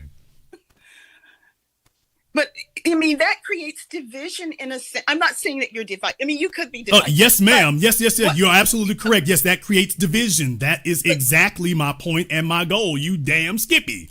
I want to divide us from the people who want to undermine us, the folks who wear our skin and then work to undermine us. Yes, I damn want to divide myself But you're from assuming them. because someone is light-skinned, then they're doing that. No, ma'am. I'm not assuming that if you're light-skinned that you are. I am simply pointing out that we all know we have an issue with that. Oh, okay. Well, what are we going to do about it? Well, first thing we're going to do is not get triggered when we hear reality, because when I was talking about dark-skinned black folk, you didn't call up to say, Jason, you're being too rough and being harsh. Well, did you read all of my comments? Okay, stop. Excuse me. When I talked about dark-skinned folk, you didn't call up, you didn't leave a chat in the chat room about nothing, and you damn sure didn't call me up. So why were you quiet then? Why is it that didn't bother you and trigger you to say I'm being divisive? What, did you read my Ma'am, the fact that you are here shows you I've read enough. Now, third time. Now, when I talked about dark-skinned black folk, you didn't say a word to say that I was being harsh. What happened? Just because I didn't say it then doesn't mean that I didn't have a problem with it. That's what. Okay, you didn't have a problem to say enough to say anything with it. You didn't have enough problem with it to say anything. Not to you.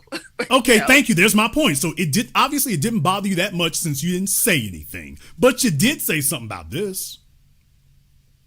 Well, we're talking about it now, aren't we? Right, and what I'm saying is that you are exhibiting exactly what I was warning everybody about.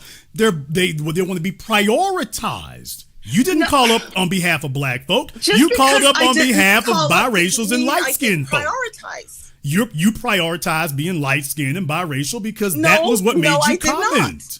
We've already covered this. If that wasn't it, you would have spoken up when I was talking about dark-skinned black folk. You would have said something then. Okay, so let me speak up right now. It's too late for that. Period, light or dark. Too late for that. No, it's not too late. Yes, it is. We already got. If I have to tell you didn't do it, let me comment now. It doesn't count. See, that's why I didn't, in a sense, want to call up because I know this was going to happen. Okay, where's that turban on your head from? Why? Because I get a sense. I smell either Jamaica or I'm not sure where. Where in the Northeast is your family from? I have Caribbean ancestry, Cuba, Jamaica. Damn! That, and some, outside of the Caribbean. Okay.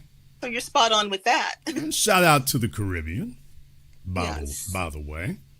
Yes. You do good when you can find an on-code Caribbean female. The problem is, of course, finding an on-code Caribbean female is like finding a needle in a stack of needles. But yes, we're very glad to have that. So I can see multiple dimensions of triggering here. I see multiple levels of triggering because, by the way, I mentioned all that before too. So we start peeling back this onion, we start peeling back these layers, and so that's what really was triggering you. Not that I said anything wrong or false, but why do you have to be right, Jason? Well, why don't we address why what I'm saying is right? Because that's the real issues. Why don't we address that part? Okay, Jason. Okay. Are you married? I am not married, no. Have you ever been married? No. Never once? Never once. Do you have any children? I do not have any children. Never been married, don't have any children.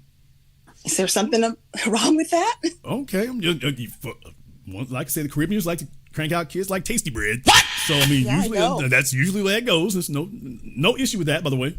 That's perfectly fine. Well, I was just wondering there because I'm just wondering if there's a zaddy in the picture. Okay, Jason, you have me laughing. There we go. We Did he look like Zac Efron or Roger Ebert? That's what I want to know. Which one did he look like? I am silent. Come on now. Do you look like John Goodman or Tom Cruise? What do you look like? I can't imagine what these comments are saying right now. Okay. Do you look like Bill Maher or do you look like Brad Pitt? Which one do you look like? It doesn't matter. Give us a hint. Just a little hint. Was he from the South? No. Oh, okay. He wasn't from the South. No slave play. No. Okay. There's no videos of you out there, No. Okay. So I would hate for somebody to jump up and say, "Well, Jason, I recognize her voice. That's my ex-girlfriend." Then I would hate to hear somebody calling you the N-word on video. That would it would break my heart. It would break my soul. I don't want that happening. So I'm looking out for you. So just brace me. Don't let me just run right into that. Okay. I appreciate it, Jason. Slow down, Jacqueline. I feel better. Ma'am, I'm just saying. No, what I'm saying is that this really puts everything in context, doesn't it? Well, yes, it does. Doesn't it really put it in context? And that's what I'm saying. Okay. How long have you been a listener of mine, Jacqueline? I've been, because my membership have lapsed sometime. So I think maybe just a few months, maybe 8-9 months. Okay. So she's relatively new here. So she's not used to this kind of conversation before. So let me explain to you, in case we never had before, for everybody who's listening. We have brutal conversations about this because I'm a firm believer that you cannot fix a problem if you will not face it. We have no ego about it to inflate or offend. Certainly I do not. And it is absolutely necessary that we confront these things in as brutal a manner as possible. We don't mince words about generalizations because by definition, you cannot deal with a broad issue without generalizations. However, for people who are looking to protect their own personal ego, that's where it becomes a problem, because that's what my whole program is about tonight, is that's part of that individual benefit. If I protect your ego while I have no protection for anybody else's, and we can savage the dark skins and savage the males, but we got to take care of the light-skinned females, do you see, by definition, we're leaving an area of infection that's not being actually addressed, because by definition, everybody is going to say that they're clean. Everybody's going to say, I'm not a problem. I'm not two-faced. I'm not doing any of that. So you see why you have to do generalization, because everyone's going to claim that they're innocent. Everyone's going to say, I don't do that. And I don't have the ability to call up every single person individually and then do like I did with you and question it and find out, yeah, that is. So that's the reason why that happens. So I understand this is unpleasant, but I assure you the truth will set you free right after it makes you upset. It will set you free, but not before it upsets you. It's going to upset you first. So now I do want to find out here just one more thing. Does Zaddy still have your phone number? No. Okay. Why not? We're not together. Okay. Did his wife tell you to stop coming around? Or? No, it's not. Oh my! I can't believe. Okay. Am I wrong? You are wrong. So you've never been with a married man? No. I didn't say you knew he was married. No. Okay. I cannot believe. All right, Jacqueline. No, he was not married. No. He wasn't married. Okay. What do you do for a living? Not. What do you do for a living? He was a computer science. Computer science. Computer scientist. Yes. Computer scientist. What is that? A computer programmer. I mean. Okay. He was a computer programmer. Oh, that means he was a pencil neck geek nerd with big thick glasses and. Okay. Yeah, he was a nerd. She's smiling now. She's like, "Yep, okay." Have you ever had a black boyfriend? Have you ever had a black boyfriend?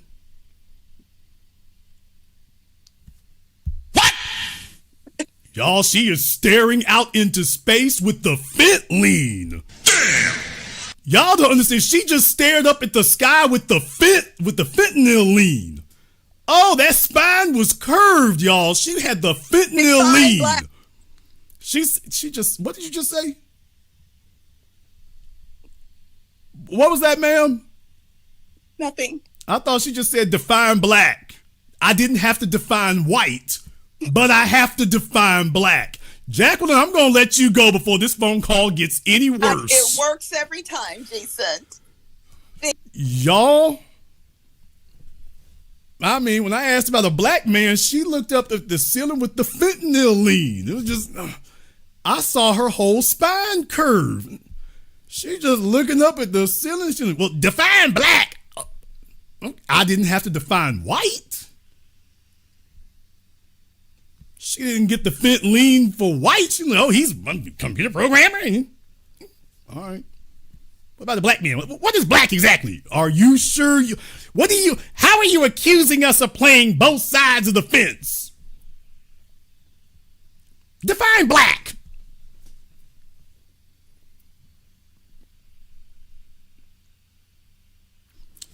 Some things right themselves. However,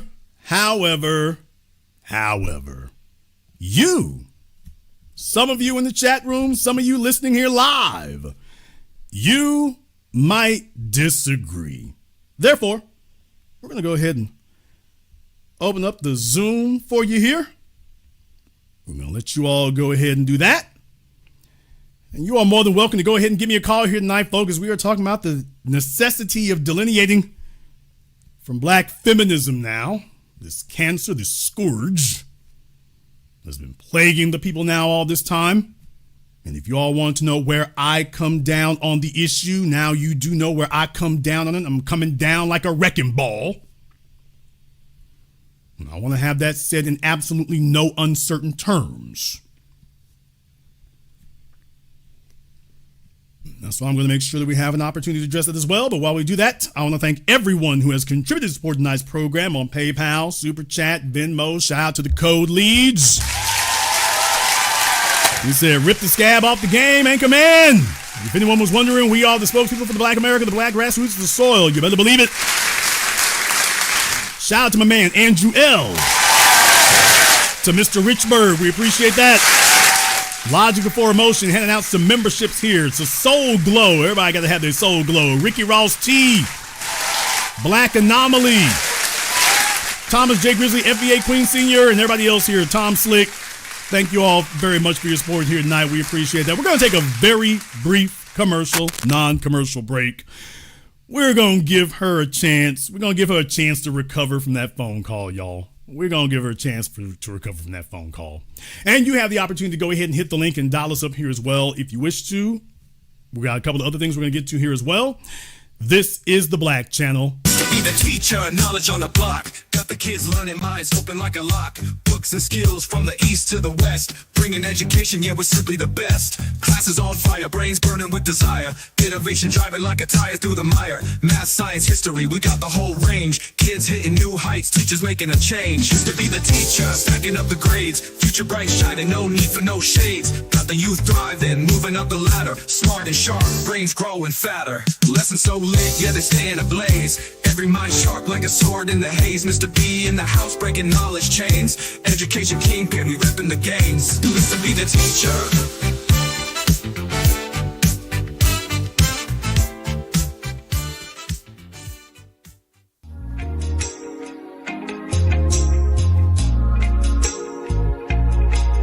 Order yours today to experience all the benefits of Ash Kickin' Body Butter.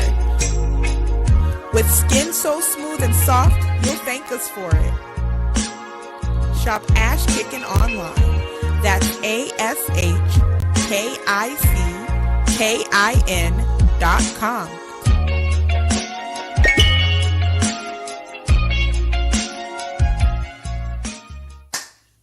Hi, this is Brenda Starr, creator of Poetry with a Purpose and author of the book Pressed But Not Crushed. Pressed But Not Crushed is an anthology of political poems that address current and historical issues in American descendants of slave population and African American population. The book describes slavery and its residuals, Jim Crow segregation, social depredation, and other relevant issues to American descendants of slaves and African Americans, including the current political climate that does not address our issues.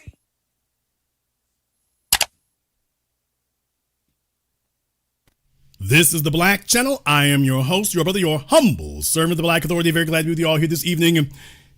Wait a minute. In the chat room, Did somebody say ash kicking got me buttered up like a bowl of movie popcorn? Boy, what in the hell's the matter with you? Alrighty then. All right, well, thank you for sharing that. All right, shout out to Ash Kicking. They got folks in here oiled up and buttered up like popcorn, and they're thrilled about it. So thank you for sharing that one. So for the rest of you, if you too would like to get buttered up like popcorn, I'm not judging, by the way. What you do in your spare time is what you do. So if the rest of you would like to get buttered up like popcorn as well, no diddy, or whatever you choose. We're not judging you here, but well, at least now you know where your plug is. So y'all, wouldn't that be something if Diddy was in jail with some ash kicking? What? Nigga, what?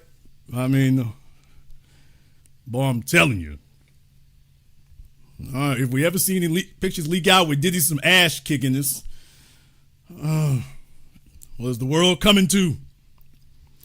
I mean, I don't know if that's a good thing or a bad thing. I mean, his money spends like anybody else. It's just like, oh boy. All right, folks, so we're talking here not about the need and the necessity, the obligation here to divest and to delineate ourselves from black feminism, which has been a long-standing sore. I know this is a conversation that does not usually come up. However, it's essential that we do this here now. And while I'm at it, because I want to come back to discuss that, but before I do, I just want to touch on this before I get too far along here. Another issue that happens when you let the hoes, he got his house. Well, I'm calling this chick over here one. Nancy Mace, Representative or former Representative Nancy Mace, one of the top thoughts in D.C. This woman has a sexual history that she's got a YouTube channel. She needs to quit that and just go straight to OnlyFans. Oh, please. Is what she needs to do. But in case anybody was wondering whether she actually had real thought credentials, what they're saying is that, by the way, hey, Michael Eric Dyson. Nigga, please. Nancy Mace is like, I bet you didn't know that I was tatted up. And on your screens here, she's got on her YouTube channel, she's got this collage of images that she shows of herself. And as you can see, her arms are all tatted up and things. I mean, okay, well, no wonder. So, yeah, no wonder she wasn't wearing tank tops and stuff. So here's another one. Oh, welcome. Here she is with a bikini on, and it's like, oh, you can't hide this. So, yeah, buddy. No wonder the white dudes was dropping by and then dipping. They were dropping by and then dipping out. They were like, okay, hell, she's available and she doesn't say no.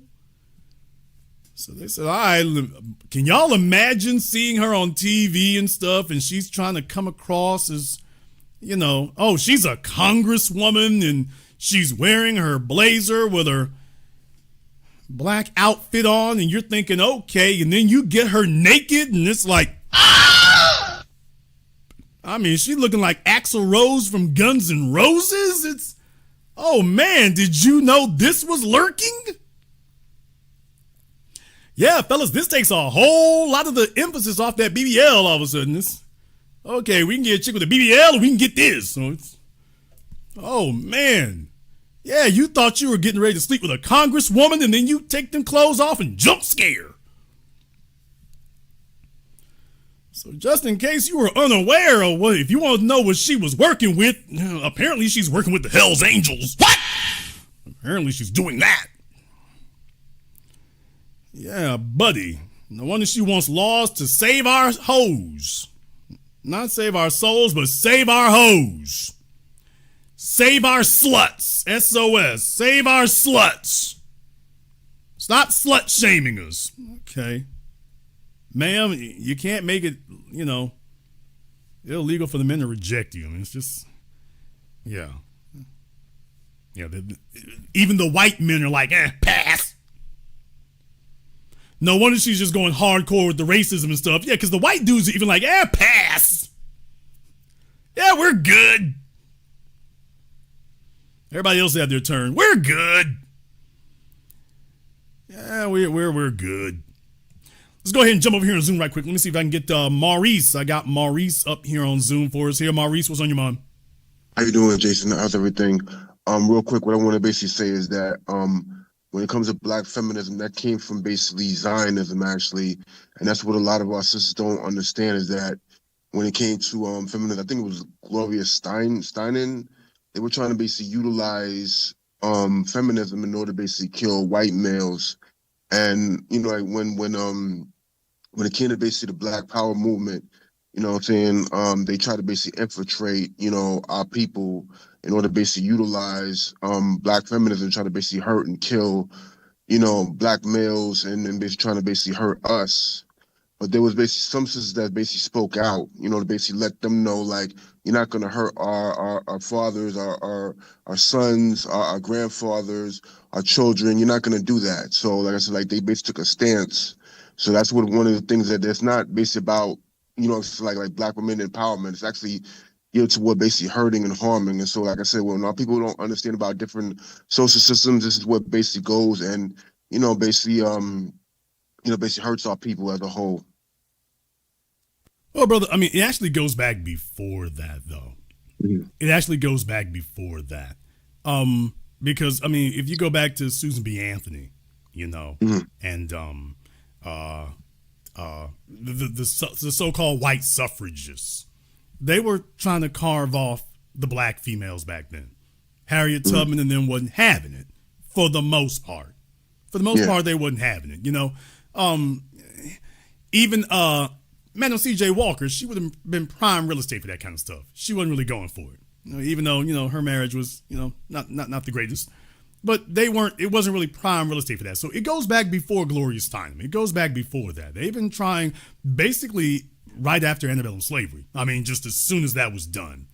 Because you have to understand, if they knew that their husbands were sleeping with the black slaves, and they knew, then why is it you weren't trying to do that then? Well, because the black females were property. They were completely controlled. She could literally say, okay, well, this heifer gets sold at the next auction. So you see, that's the reason why it was annoying and whatever. But the bottom line is that black female is property. She is completely contained and completely controlled. Once you have the end of antebellum chattel slavery, now you basically got them as free radicals. And it's like, okay, so what do we do about this since they are no longer under greater containment, as Brother Neely Fuller would call it? So, you know, it's long before you get to the women's movement of the 60s and the sexual revolution. It's long before you get there. It was from the very, very beginning because they understood what that was. The greater issue is that they were really concerned that, okay, if the black women are out there by themselves free, then are they going to start getting preferential treatment? That's what they were really concerned about. Yeah. Because remember, these women didn't have the right to vote. However, once again, you can't compare those two things. You know, white women were able to get a constitutional amendment to ban alcohol. Yeah. And remember, the entire thrust of their argument for the abolitionists for liquor was that, you know, it was corrupting the men. So think about that for a moment. You have an entirely male government, an all-white, all-male government bowing to the will of a populace that can't even vote. Think about that. Let that swirl in y'all's heads for a few moments. Yeah. An all-white, all-male government bowed to the will of a constituency that can't even vote. Now, that's not black women right there. That's all white women. However, what the white women did see was that as black people, we were making progress socially. So everybody, the white man had no real impetus to bow to her. But if we can lean on the black folk who have a legitimate grievance, because as white women, no, you don't have the right to vote, but you are still fully vested in white supremacy. You get all the benefits, full faith and credit, alimony, palimony, child support, all the goodies that black folk cannot get. You still get those. So you don't need the right to vote because you're already a fully vested member. However, then, as now, there was a certain segment among the white females who were the undesirables. Now, this is the part you all need to understand. They were the undesirables. They fell through the cracks. They were never going to be eligible for the best men, the most eligible bachelors. They had no inheritance in the land. Those are the ones who were beating the drums loudest about we got to change things. And one of the things they wanted to go for is we need to be able to vote. To press that issue, can we get some black folk on our side so that we can be seen with them? Because you have the momentum of slavery, and then we can bootstrap ourselves off of that and say that there's somehow some common cause, then we can get some of that momentum and energy behind us. Which is ultimately they went over for. They were only partially successful because it never really kicked off beforehand like that. But that's really where it comes from. So that everybody has been spending all this time trying to latch on to our legitimate grievance and the velocity and momentum that generated, and to try to see how much of that they can siphon off for themselves. But you're absolutely right, however, that there are other interests out there that have seized on that. So you're not that's not completely an error. You are very much right that there are certain interests out there. When you take a look at who owns these companies, when you take a look at who's sponsoring these events, hello, Essence Festival. What? When you take a look at who owns these companies and sponsoring these events, or the folk that these folk at the NABJ and other places want to go work for, shouldn't be too surprising. Hello, Bronfmans. I'm going to just leave that right there. You all can go down that rabbit hole if you want to. We've covered that years ago. But by the way, we can go ahead and do that. Every once in a while, they come circling around to see what's happening over here, because we are the cultural movers and shapers. We are. Because we have always created America's subcultures, but ours has been so potent that if it's a subculture amongst us, it'll eventually become the culture.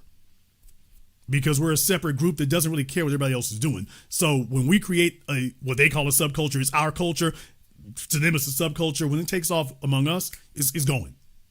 And so they have to monitor what we're doing, and they have to tamper with it, because left to our own devices, when what you and I are doing becomes the culture, becomes the subculture, which it is, next stop is it becomes the culture.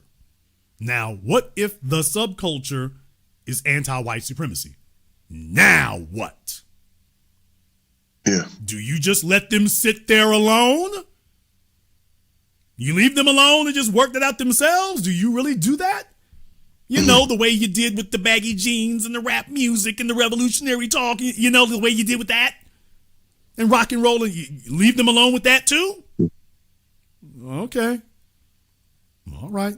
Brother, you got enough gray hairs that you remember back in the late 80s and 90s and whatnot, it was all, everything was revolutionary. Everything. From NWA, the Public Enemy. I mean, when you go take a look at James Cameron, that movie in Strange Days. I think it was Strange Days. Or Terminator 2. John Connor is wearing a Public Enemy t-shirt. I want to remind you all of that. That was the biggest movie, highest grossing movie in the world at the time. Most expensive movie ever made at that time. By the way, John Connor's wearing a Public Enemy t-shirt. And it didn't stop there. So we had completely infiltrated the zeitgeist. Everybody was trying to get a piece of it. Yeah. Are you willing to bet your nation and your last 2,000 years of European colonization that we can't turn anti-white supremacy into a culture too? Are you willing to wager that? You might want to do something. Hey, go find the little ugly chicks over there and tell them that it's the men's fault for not liking you. It's not my fault over here for not hiring you. It's the men's fault for not liking you. Here, I'll give you a microphone so you can go tell them. I'll let you have the last word. Well, another thing I think that we don't basically pay attention to is like they're trying to make the white woman like she's the queen of the universe. Like in order to basically protect, themselves. They know, like I said, like they had to basically protect the white woman. So it's like that's another reason why I think they try to basically go at us so hard when it comes to basically finances concerned, to basically keep her, basically happy, so that she's basically with wealth and everything else like that too, to protect her and protect basically the white race, and basically try to come after us and basically try to hurt and harm us.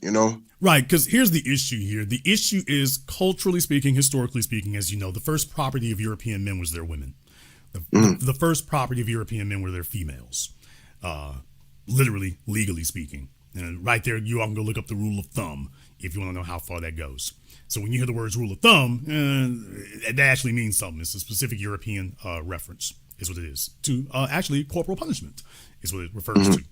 So they were the first property. So that's the context you have to understand all of this in.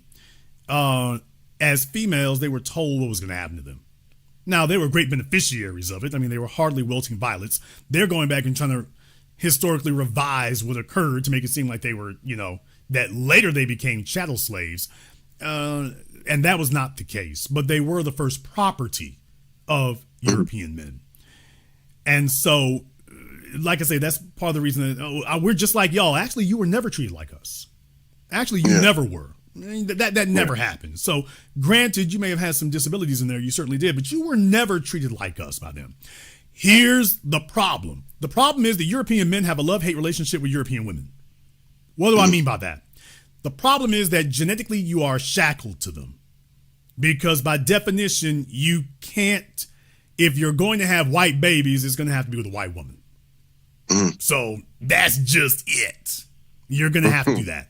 Are there some white males who will defect? Sure, there are. But the bottom line is they turn out like Elon Musk. They might go play with some Asian chicks. But as a white man, you lose your white credentials when you do that. So you can't really make a long-term investment in an Asian female. You can do it, but you're not coming back to the cookout. Or at least you can't hold the microphone and lecture them. You can't do that. So they have this love-hate relationship where if they're going to propagate the people, you got to do it with a white woman. But the damn white women are off code. Right now, they're freestyling and renegading, and they're off code, and they run around with Robert Griffith III, and it's a big old mess going on right now. It's terrible. They're gaining weight, and they want to be taken care of, but they don't want to be taken care of, and they're coloring their hair blue and green, and that's the problem they're encountering right now. So if you can't get the white women more in line, how do you stabilize what you're doing? Well, what they've settled on is, we will triple down on destabilizing everybody else. If we can't get until we can get the white women more stabilized, let's just triple down on destabilizing the rest of them. And that's where you get all these other things from. Thank you very much for giving us a call tonight. Yeah, it can be a tough spot to be in, man. I mean, it can be a tough spot to be in. I mean, look, white women out here wilding out. I mean, take a look at Nancy Mace. What? I mean, what is that? She went to West Point. They didn't like that. So she's a white female, wanted to be running around with the West Point Marines and stuff. Oh, shit, they didn't like that. And then you take a look at her later. It's like they've never been cool on this. And they've let her know, hey, baby, you out here in the cold. We don't care how flat your stomach is. We don't care how long your hair is. It's going gray. We don't care how many tats you got. It's like, we done. We're done. So they're having a rough time out here right now. You think we got time for a damn black feminist to come up and sit up in here and tell us about we need to focus on black women? We need to focus on black people. You're covered by that. What's your problem with being covered as black people? Well, I've got some other agenda. Okay, well, so thank you very much for admitting that. So that we know exactly who the enemy is. Thank you, shooting to the Citadel. Thank you very much. Let me get Blackmore up here on Zoom. Where you at, Blackmore? Right here. Okay. All right, brother. What's on your mind? Okay. I'm glad you mentioned these black feminists. Like I say, this is something we do not talk about enough as a people. Like I say, they are the preferred tool right now. So they're using these women, in fact, more than they're using Uncle Tom at this point. I say the reason they're using these women, like I say, because there's a bigger goal of population reduction going on right now in regards to us. We always talk about their numbers going down. We're making jokes about that kind of stuff, but they're doing something about that. Like I say, not just immigration. Like I say, it's quite clear. Like I say, they're trying to use black women as mules to impregnate to have their children. Like I say, over the last over a year, you've been noticing. Like I say, we've been quietly replacing everything from the CBC to all these British actors to Essence to the tip of the say hip hop culture is not our culture. Everything the same thing with black women. Every third black woman in the mainstream has been replaced with a feminazi type woman. Even Kamala Harris, a fake Indian woman, we know she's not black, but she's with a white man. She could pass for black. So now, bam, she's a black woman now. Like I say, unlike other men who openly push back against this stuff, we are very silent. We're very, I hate to say, timid, but we don't push back the way other men do. Considering, like I say, we are the men. I disagree with that. I do disagree with that to a certain extent. Because here's the thing. You hit on some very good points there. I don't think it's that we're not pushing back, but it is that these things are very well funded, brother. I mean, extremely well funded. Please understand this. The Essence Festival is literally subsidized by the state government of Louisiana. What? Remember, they owe the state money, remember? Hundreds of, I think $1 million or so. Yep. So think about that for a few moments. That just like Elon Musk, when the government is like, okay, we'll go in on this with you. Wow.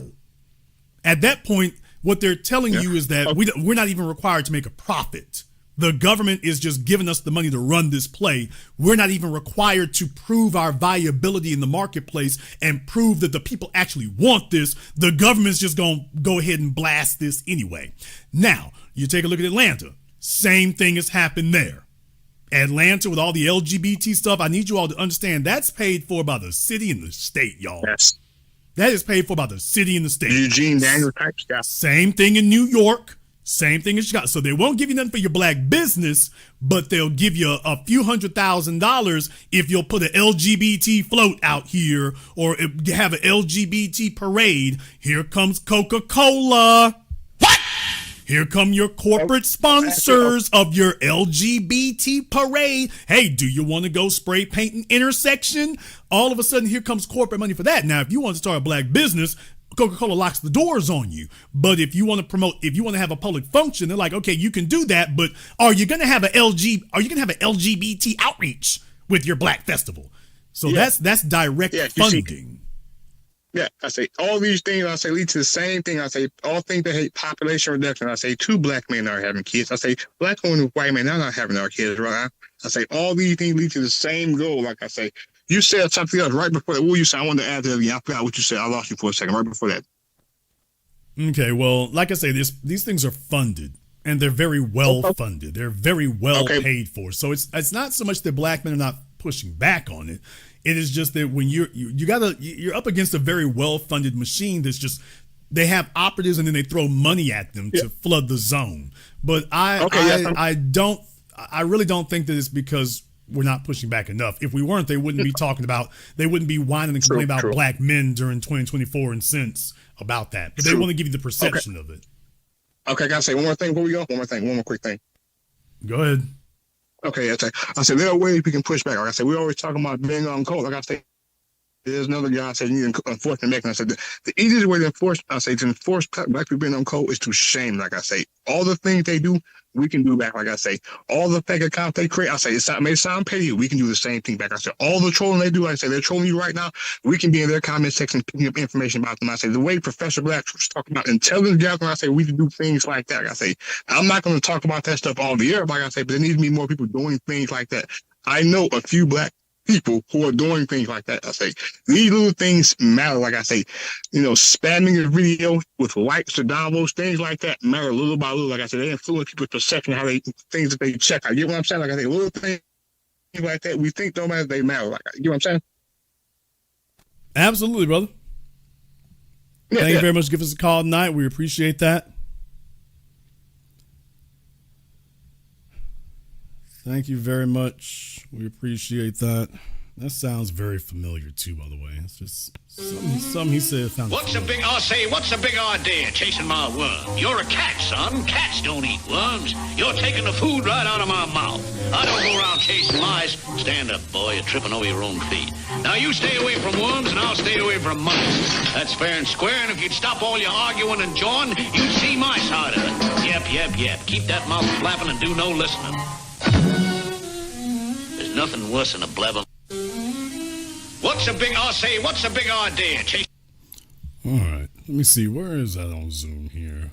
Okay. Bobby, I don't know where you were on Zoom, but thank you very much for checking in with us here. Yeah, like I say, I mean, definitely, the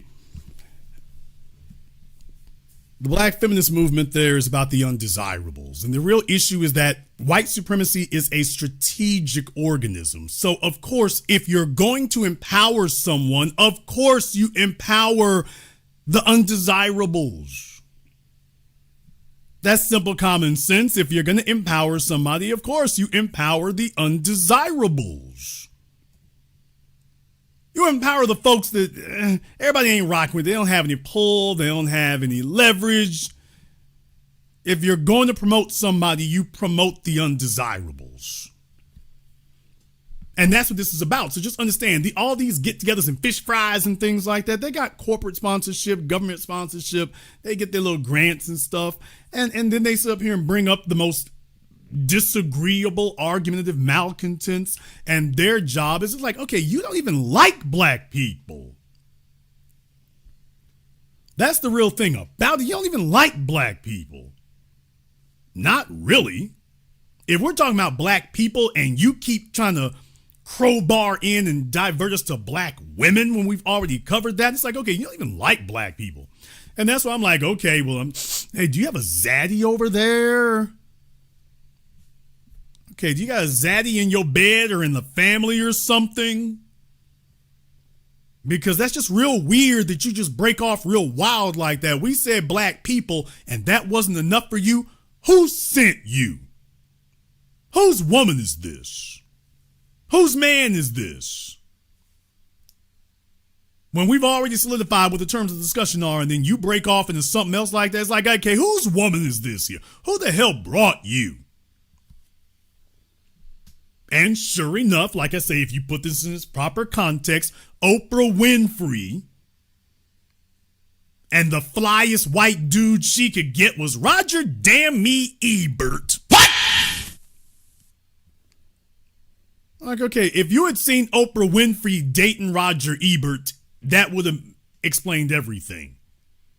Can you even find a photo of those two together? That was the flyest white dude she could get. Was Roger Ebert. Okay, no wonder she hates black men. Gayle King. My husband cheated on me. I wonder why.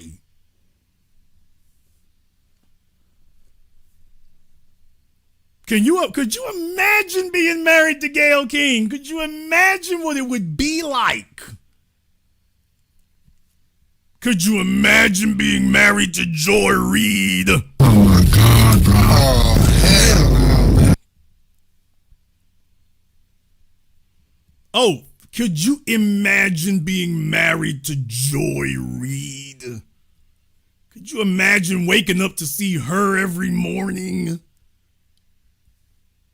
To get that text message on your phone?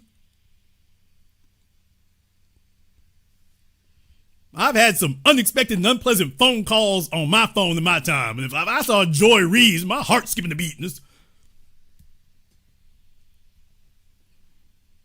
Oh, she's filling up your voicemail box?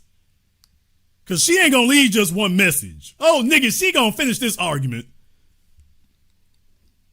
She calls, zzz, zzz. You don't answer, it goes to a voicemail. You see voice message 1, you hear phone ringing again. Voice message 2, phone ringing again. Voice message 3.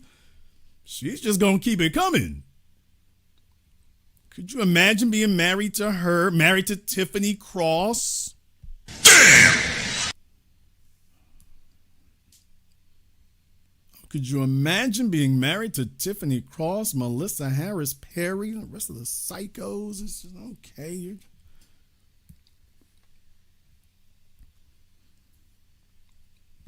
No, that's who they passed the mic to. They passing the mic to them.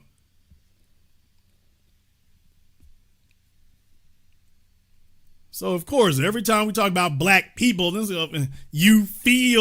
I feel neglected. I mean, of course, you're a terrible person. There's no reason to There's no reason to regard you. No. Doesn't make any damn sense. Why should we? Why would we? They're upset and angry at black men because, well, hell yeah, black men are workhorses and the men are going to provide all the benefits, all the fly stuff anyway. Men are going to provide all the fly stuff. Okay, fine. Wonderful. Are you eligible for a man to sacrifice what he going to get to go ahead and pass it off to you? Now, if you're worthy of that, okay, that's fine. But there's a lot of them out there, they are mad as hell because, oh, they were left without a chair when the music stopped. And I'm not riffing right now. I'm serious in what I'm saying. I'm actually very serious in what I'm saying because I need you all to know that this is a real thing. The system didn't grab them for no reason. The system grabbed them for a reason. They grabbed them for a specific reason. They knew who these candidates were. They knew who these people were. So they got them for a specific reason. They got them because they knew what they were going to get. I need y'all to understand that. They knew what they were going to get. See, there are things that we've disregarded. We have disregarded how determined some people are amongst our group. Some of the folk, and I understand for the NABJ, there's a bunch of folk here who do not share our lineage, by the way, but I want you to understand there's a good number of folk there who do. And we cannot underestimate how dedicated to undermining us and collaborating with these other groups that they are. You can't underestimate that. You see, when they feel like they've been shunned, corporate America looks for the little oddball black children who were shunned, and then they start trying to see, well, is there fertile soil here for us to be able to co-opt you and bring you into the fold?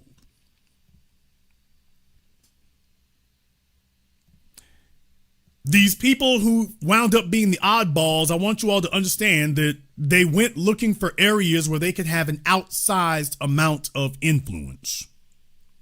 They found enclaves in media. They found enclaves in academia. They found enclaves in politics. If any of this sounds familiar, now you realize why. You see, the little oddball children, the system gave them little slots of symbolic power and symbolic influence. In academia, Mark Lamont Hill, Michael Eric Dyson, Melissa Harris Perry, all the others, Barack Obama, president of the Harvard Law Review. Yeah, the folks who have had the most contempt for us, the Tom Dashels. What? Tom Daschle and Nancy Pelosi, they went looking for them. They went looking for individuals who were never fly, never really ingratiated with us. They were shunned. And it's like, okay, you're a prime candidate to be a Trojan horse. Why don't you come with us, Simone Sanders? So if you want to know how it is they knew what they were looking for, they've long known what they were looking for. And those are individuals they give relative positions of influence, symbolic positions of influence. But they only give them influence or power among us. As soon as they attempt to try to exercise anything outside of us, they shut that right the hell down. So they give them conventions to go to, and the conversation, of course, never turns to white supremacy. They tell them, here you're going to have a convention, here you're going to have a get-together, but the get-together never centers white supremacy. Now, meanwhile, Charlie Kirk and Turning Point, what? When they financed Charlie Kirk and Turning Point, why, Charlie Kirk gathered a whole big rally and he literally died, demonizing black people on his lips as he died. That was his last act as a living organism in this mortal coil was to be attacking and demonizing black people. Now, that's what they do when these folk, whether it's CPAC, whether it's Turning Point, no matter what it is, when them folk get together, they center on black demonization and the need for white supremacy. But you notice the NABJ and these other folk, they don't center white supremacy and the need for black empowerment. They don't do that. Would you all like to know why? Should I really go there with it? I might as well. I might as well go ahead and go with that. I might as well go ahead and go with that. You see, they have their little get-togethers and have their little galas, and I mean, they call them galas. They're trying to do their black version of what they think cosplaying is what they think the white folk are, because they're not actually fly enough to go to the Met Gala, so we're going to have our own gala over here. That's wonderful. That's great. That's fine. Actually, no, it's not. However, what I will tell you here is y'all want to know what these things are really about and what they really do. They get together and folks meet up or hook up or whatever. It turns into that. They go off and they do that. What they don't do is they don't center white supremacy on these things. Ask yourselves a question, why don't they do that? Could it be that there are other reasons? Could it be that the reason why they get together but they don't center it on white supremacy is that so many of them are sleeping with it, so many of them are living with it? So you see, that's their whole thing, is they're not going to do that, because just like with the young lady who called me up first tonight here, yeah, they're not trying to do that. They're not trying to do that. It's hard to have an event that centers on white supremacy when most of the folk in the room are sleeping with it. What? Hard to do that. Hard for us to get a whole convention together that centers on that and focuses on that when most of the room, past or present, is guilty as charged. So you see, the conversation that we're having tonight here is verboten. Now let me go a little bit further. You see, it's very easy for you to have these kind of events, especially when you're dealing with the boule class and the fraternity sorority class. It's very easy to have these kind of events because what they're not mentioning or not focusing on here, for example, is, by the way, and I'm going to say this very, very brutally. You see, most black women don't know what another woman tastes like. Damn! Did I say that? I said that. I sure did. So when they have their little get-togethers in the sororities and fraternities, particularly the sororities, just talking about that for a moment, they keep focusing on females like that to drive that gender divide. Who's running these things?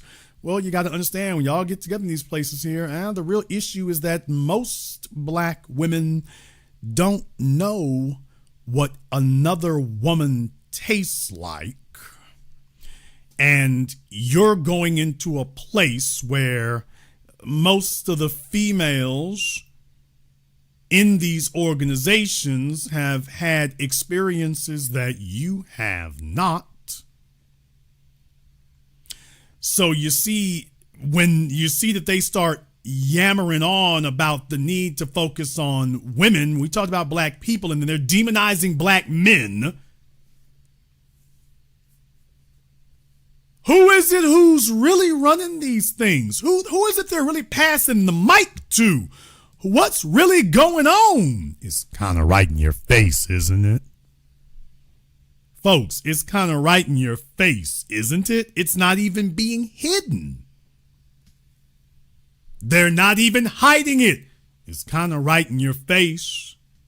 Now, they're just not putting the acronym on the event, but By the way, it's just I wanted you all to understand how is it that happens.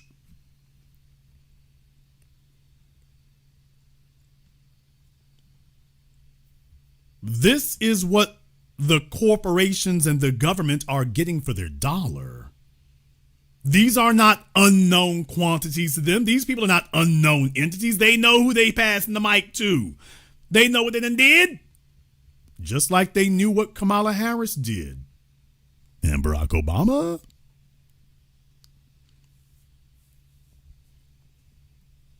So they have their get-togethers here and stuff, and everything gets real feminist, and I didn't say feminine, I said real feminist, and everything becomes real island of Lesbos, and we were talking about black people. You're a black female there to talk about the needs of black people, and then next thing you know, you done swerved clean off the damn road, right off into, okay, we were talking about black people, but we ended up talking about nothing but black women, and now she's got your phone number. Damn!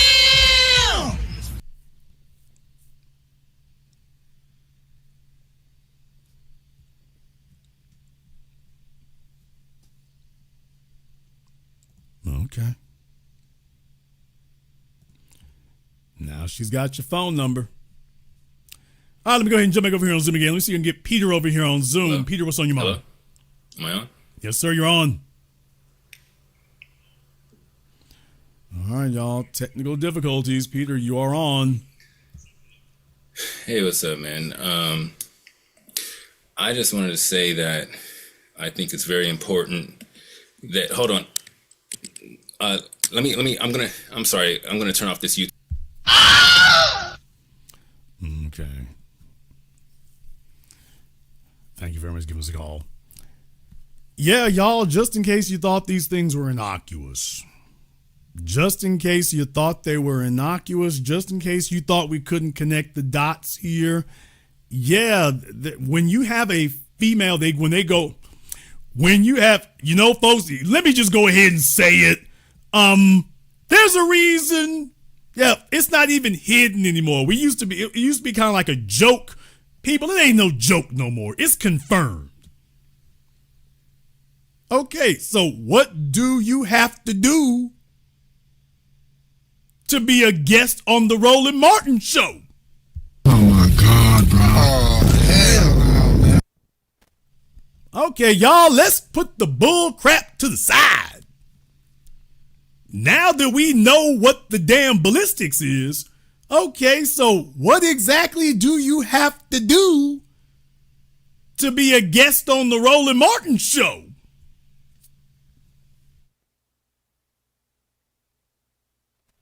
Cause I'm seeing grown ass niggas on Zoom with paddles on their walls. What? Damn! Auntie, chill!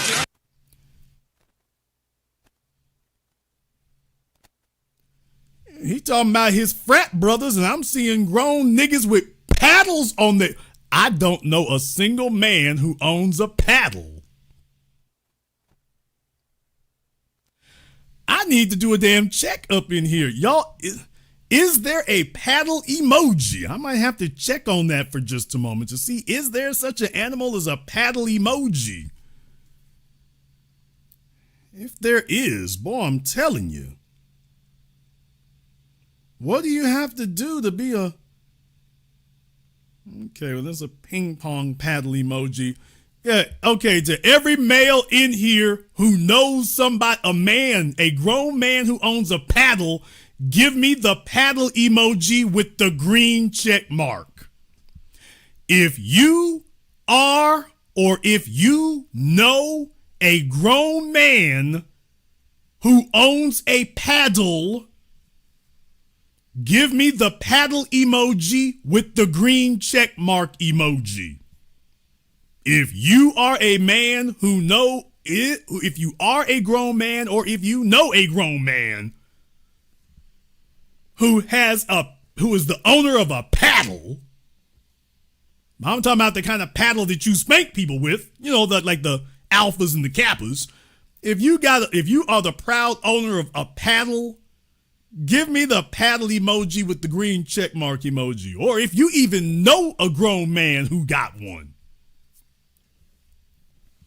You might not fool with that nigga no more. But if you are, or if you know a grown man who owns a paddle, give me the paddle emoji with the green check mark emoji. So far, nobody. Okay, y'all. Cause Roland does. Roland does. Now, what I just said sounds funny. And what I just said sounds humorous. However, what I'm about to say next will not be. I'm not joking with what I just said. What does it take to be on the Roland Martin program? I guess you have to be approved by the DNC before you get there. But we already know what the host is doing. So when he brings females onto his program, hello, Niecy, when he brings females onto his program, or when you bring light-skinned chicks on your program and they're talking good right up until then they swerve off into black females and black women. And I'm like, well, I know what the nigga who hosts the show does. So what the hell did the rest of y'all have to do? Because we know what Kamala Harris does. Alrighty then. We know what Kamala Harris did. We know what Roland do. So I'm just wondering, what do you have to do as a female to be on this program since, you know, I mean, we got word that Roland does not believe in, you know, y'all are not really floating the boat.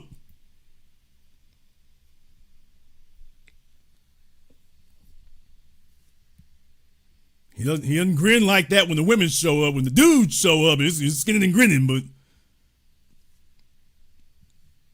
so what do you have to do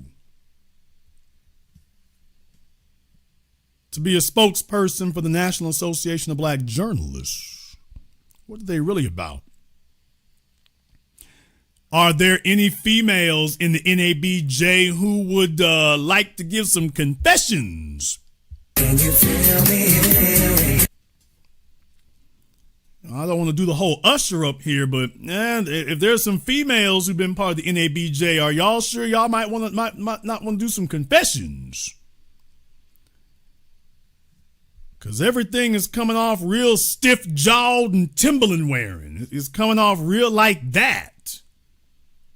So I'm not sure about everything here, but it's like, yeah, y'all are taking us in a very clearly feminist LGBT direction. So at this point right here, as far as I'm concerned, the NABJ is dead. NABJ is dead. However, there's not very much proof that it was ever alive to begin with. No real proof it was ever alive to begin with. NABJ is deader than Elvis. And I submit to you all that there's a very clear reason for that. It's because, you know, they had an alternative agenda this whole time, and now they're starting to, you know, let the mask slip. They're starting to let the mask slip and let you know, okay, here's what we really about and what we really own. And now they're on the trash heap with the NAACP and the Essence Festival and all the other garbage. And you know what? This is good. What? Folks, I need y'all to understand something. At this point right now, here's where I am with it. I don't know about you, but I want you to understand where I'm at with it right now at this point in our history. As far as I'm concerned, all of the old defunct outlets and organizations and apparatus that you have from the 20th century, as far as I'm concerned, you can dump all of them. All of every last one. You can go ahead and just drop them all, man. NAACP, CORE, Urban League, National Association of Black Journalists, Ebony, Jet, Essence, Black Enterprise. As far as I'm concerned, man, you can go ahead and drop them all, man. You can go ahead and drop them all. We ain't missing nothing. We're not missing nothing. We ain't losing nothing. You can go ahead and drop them all, man. We can go ahead and dump them all. We don't need any of them. the Root, the Griot, whoever. Chicago Defender, don't matter. Just all of them, as far as I'm concerned, just clear the board. Wipe the slate clean. Clear the board, wipe the slate clean. We need to tear this damn thing down, not to the foundation. We need to tear this damn thing down to the vacant lot. We don't need to tear it down to the studs. We need to tear this damn thing right back down to the vacant lot. I mean, bust up the whole foundation. Dig up the pylons. Yank up all of this. We need to start all over again. We might not even want to be in the same location anymore. What? We need to just start all the way over. All the way. Because we don't have anything that serves us. Byron Allen is sitting out here serving white interests while he's sleeping with it. That's not a shot at him. Let me just say this one thing. That's not a shot at him. Byron Allen has done a very good job at taking care of his wife. He's done a very good job at taking care of his little isolated universe. He ain't did a damn thing for black folk. But he sure as hell knew how to come begging black folk to come do something for him. And he ain't paid nothing forward nor kicked nothing down. Now, you can't say the same thing about AIPAC or the ADL. At least they hold it down for their people. So for you fellas out there who you spent your lives, look, the bill is due, nigga. The bill has come due. We just couldn't help but notice those of you who laying up with them, y'all ain't did nothing. All you do is beg the rest of us for something, but you haven't done anything. So we're not going to pretend that that's not related. We noticed it. You know what the great thing is about being me? I'm not looking for a job, nor a check, nor a handout from Byron Allen, so I can have no favor and I have no fear. And deal with it, nigga. And I meant that. I have no favor and no fear. That's the freedom that you have when you're not looking to get something from somebody. I can just go ahead and tell you just like it is. If that offends you, so be it. But I don't have to sit here and pretend like what you're doing is okay and we're all right with it. No, it's not okay and we're not all right with it. It's not okay. We're not all right with it. We've never been all right with it. And y'all been sitting up here making sure that you solidify your little black enclaves where you can go have your interracial sexual joyriding. That's been your priority. Is making sure you're solidified for interracial sexual joyriding and you don't give a damn about the rest of the people, but you do acknowledge them when your ass is in a crack and you need something. All of a sudden you go demanding and begging for black solidarity. Where the hell's that black solidarity today, Byron? If those white men could give Daily Wire and Charlie Kirk $100 and $200 million, how the hell is it that you've negotiated billion-dollar deals? Bob Johnson, John Johnson, Byron Allen. I don't want to hear a damn thing about scholarships or nothing else. If you niggas ain't putting money, if you can purchase a $10 million house, then nigga, you can start a $10 million media company. We shouldn't be talking to no damn Shad Khan or nobody else.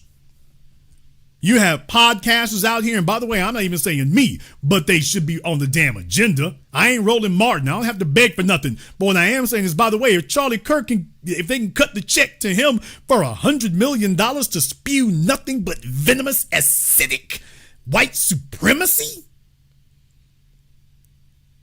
I need y'all to understand, do you know how much of a burden that takes off your back? If you're sitting on $10 million, I'm just not even with Charlie Kirk money, $10 million or $20 million, do you realize how much weight that takes off your back? Do you realize the kinds of things that you can do when you're just given that? That's just your budget that's given to you. Do you realize what you can get done with just $10 or $20 million?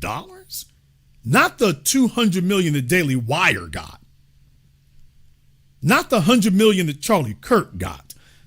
Do y'all realize what Byron Allen is sitting up here to go his layup shacks with them women. Do y'all realize what the hell could be done with that? Do you realize the kind of leeway you'd have with that if you actually spend the money on building the apparatus and not spending it on skirt chasing or whatever the hell these other sickos out here keep doing? Do you realize what you'd actually have done if you had that kind of elbow room? If you had that kind of leeway, if you had that pool of resources to draw from? I mean, you want to talk about just a marketing budget. You want to talk about a marketing budget. Think about that for a few moments. Just your ability just to market what you're doing. We don't have that. No, I mean, the money is there. Rock Nation and LeBron and Byron Allen and whatnot. They got better things to do. Now, trust me, as soon as the blue lights come up behind them or as soon as the white folk deny them something, then they're going to start yelling about what black unity. They're going to start yelling that.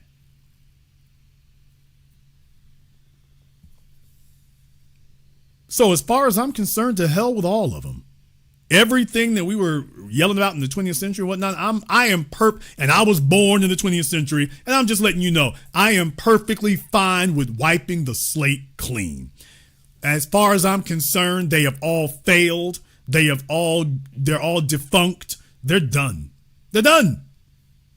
They're done. They're dead. They're gone. They're obsolete.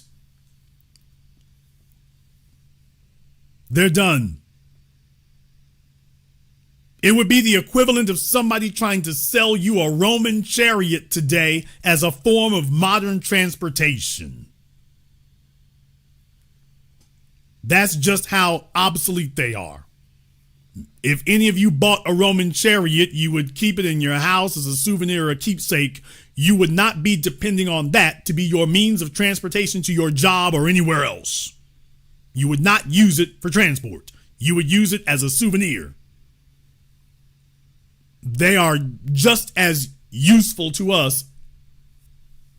That's just how useful they are to us. They get together for their little antiquated LGBT freak-offs, which is all this stuff really is. There's a place for a bunch of folks here to hope they run into somebody, and this stuff is getting goofy. What isn't happening is folk putting their heads together and saying, okay, who got 7 figures here? Let's sit down and have a business plan and go ahead and say what we're going to do to make this thing blow up. Not doing that. Roland Martin is begging the DNC. You know what he's not doing? He ain't calling Byron Allen. You know why? Because they can't call him. They can't call him. So what was the point? What good did that do? Don't tell me about Johnson, Smith, or anybody else. I'm sick of seeing their names get put up there because I know what the hell's really happening. They don't fool with the grassroots. They don't fool with the people. They want to be on a damn magazine cover. The people who gave Charlie Kirk $100 million to start Turning Point, you all didn't know their names until I talked about them. Now, that's what real power does. Real power does not want to be seen. Real power doesn't want to be seen. It doesn't want to be interviewed. It damn sure doesn't want to be on a magazine cover or a TV station. You can talk about the Bilderbergs and the Rothschilds all you want to. They ain't doing interviews like that. Don't get me wrong, this one off-brand family member who might, but him or her ain't running nothing. The folk who gave Daily Wire their $200 million, you don't know them. You don't know them. You haven't seen them. They're not doing interviews. They don't want to be on the magazine cover. They just want to move things. So don't bring me some nigga that's done 50,000 damn interviews and ain't moved nothing. You stop being easily impressed by that garbage. Somebody does a YouTube video and there's are you impressed? I would be impressed if I saw something. There's no way in the hell I'm taking a look at Charlie Kirk and Daily Wire and then you want to impress me with this guy over here and I don't see the same damn thing. And no, it doesn't require $100 million, but you're not doing anything for 10 or 20 million. They're not doing anything. And what they're all counting on is that they have enough money that if they do get their ass in their crack, then they'll be able to pay enough attorneys to get them off. Okay, how'd that work for Bill Cosby? How'd that work for Diddy? Is anybody keeping score over here? You're getting all this damn money, and then they're just like, okay, nigga, hold this sentence.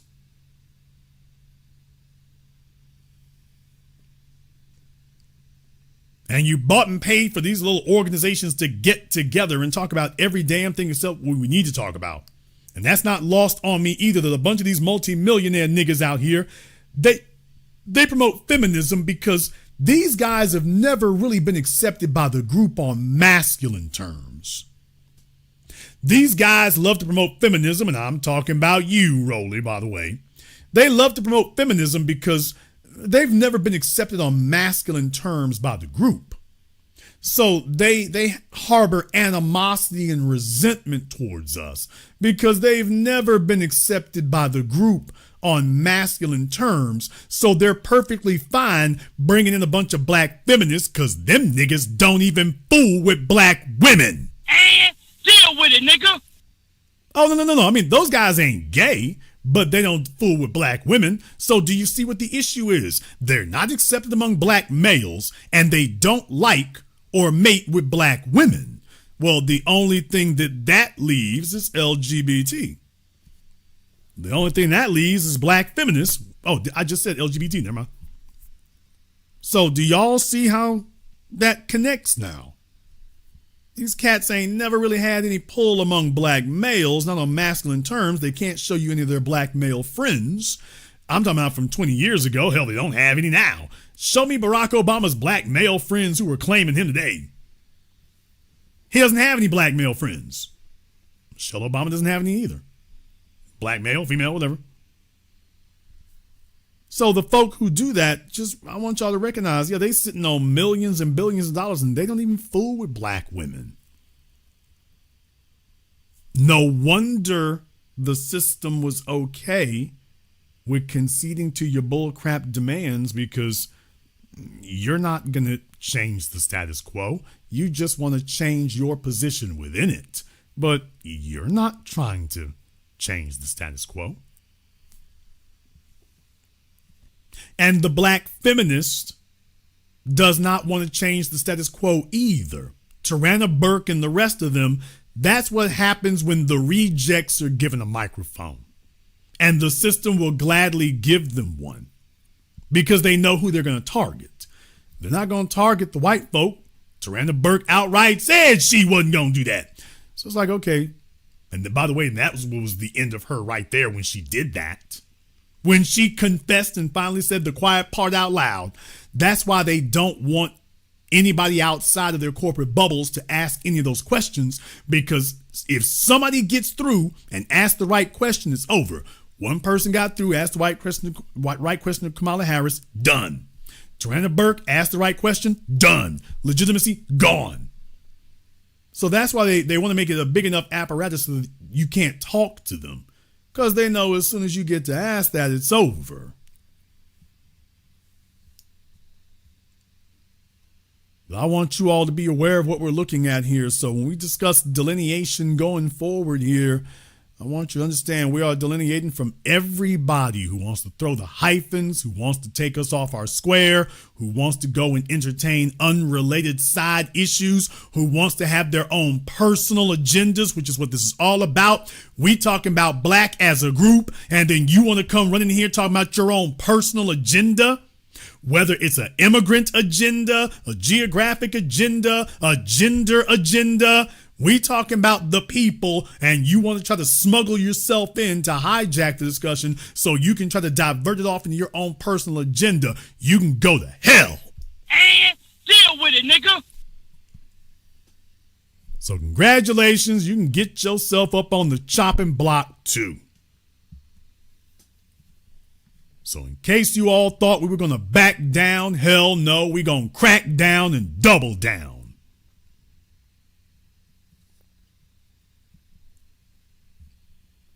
So going forward, when you see that, just understand it's like, okay, the axe falls on them too. When you have said black people, you said it all. Anytime you hear black women, You supposed to think black and brown. And deal with it, nigga. Just like we are all on code now when we hear black and brown. When you say black people and then when you hear black women, you take that the same way as when you heard black and brown. That's not something you let slide. Just like you stopped them in their tracks when they're coming to talk to you and then they drop that black and brown thing. Okay, but he ain't talking to any brown folk. Okay, you try to smuggle in that black and brown. When she says black women, you take that exactly the same way as when they say black and brown. It's like black women? What the hell that mean? I thought we was black people. Whose side are you on?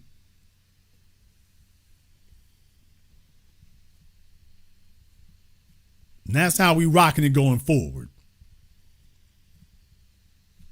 We're going to go ahead and wrap things up here tonight. I want to thank everyone who's contributed to tonight's program on PayPal, Super Chat, Venmo. Shout out to Sarah. Thank you very much for your support here tonight. To Cassius, Chris, to Terrell Black, B1 family. Thank you, TBA, for being consistent and uncompromising. Mogul Mays, DBP, and everybody else here, thank you very much for your support here and more. We appreciate that. Fear to none, thank you. And if you are new here to the Black Channel, welcome to the Haven of Intelligent Black Thought. We do this every weekend, holidays, some days in between. So click that subscribe button, the notification button. Join us each and every time that we're here. If you haven't been to blackchannelfilms.com, check out our groundbreaking best-selling documentary work at blackchannelfilms.com. I'd like to thank all of you for tuning in tonight's program. Thank you for liking, subscribing, and sharing. And this concludes tonight's broadcast of the Black Channel. I am your host, your brother, your humble servant, the Black Authority. And until next time, my brothers and my sisters from around the world, remember, black is the future and the future is uncompromising.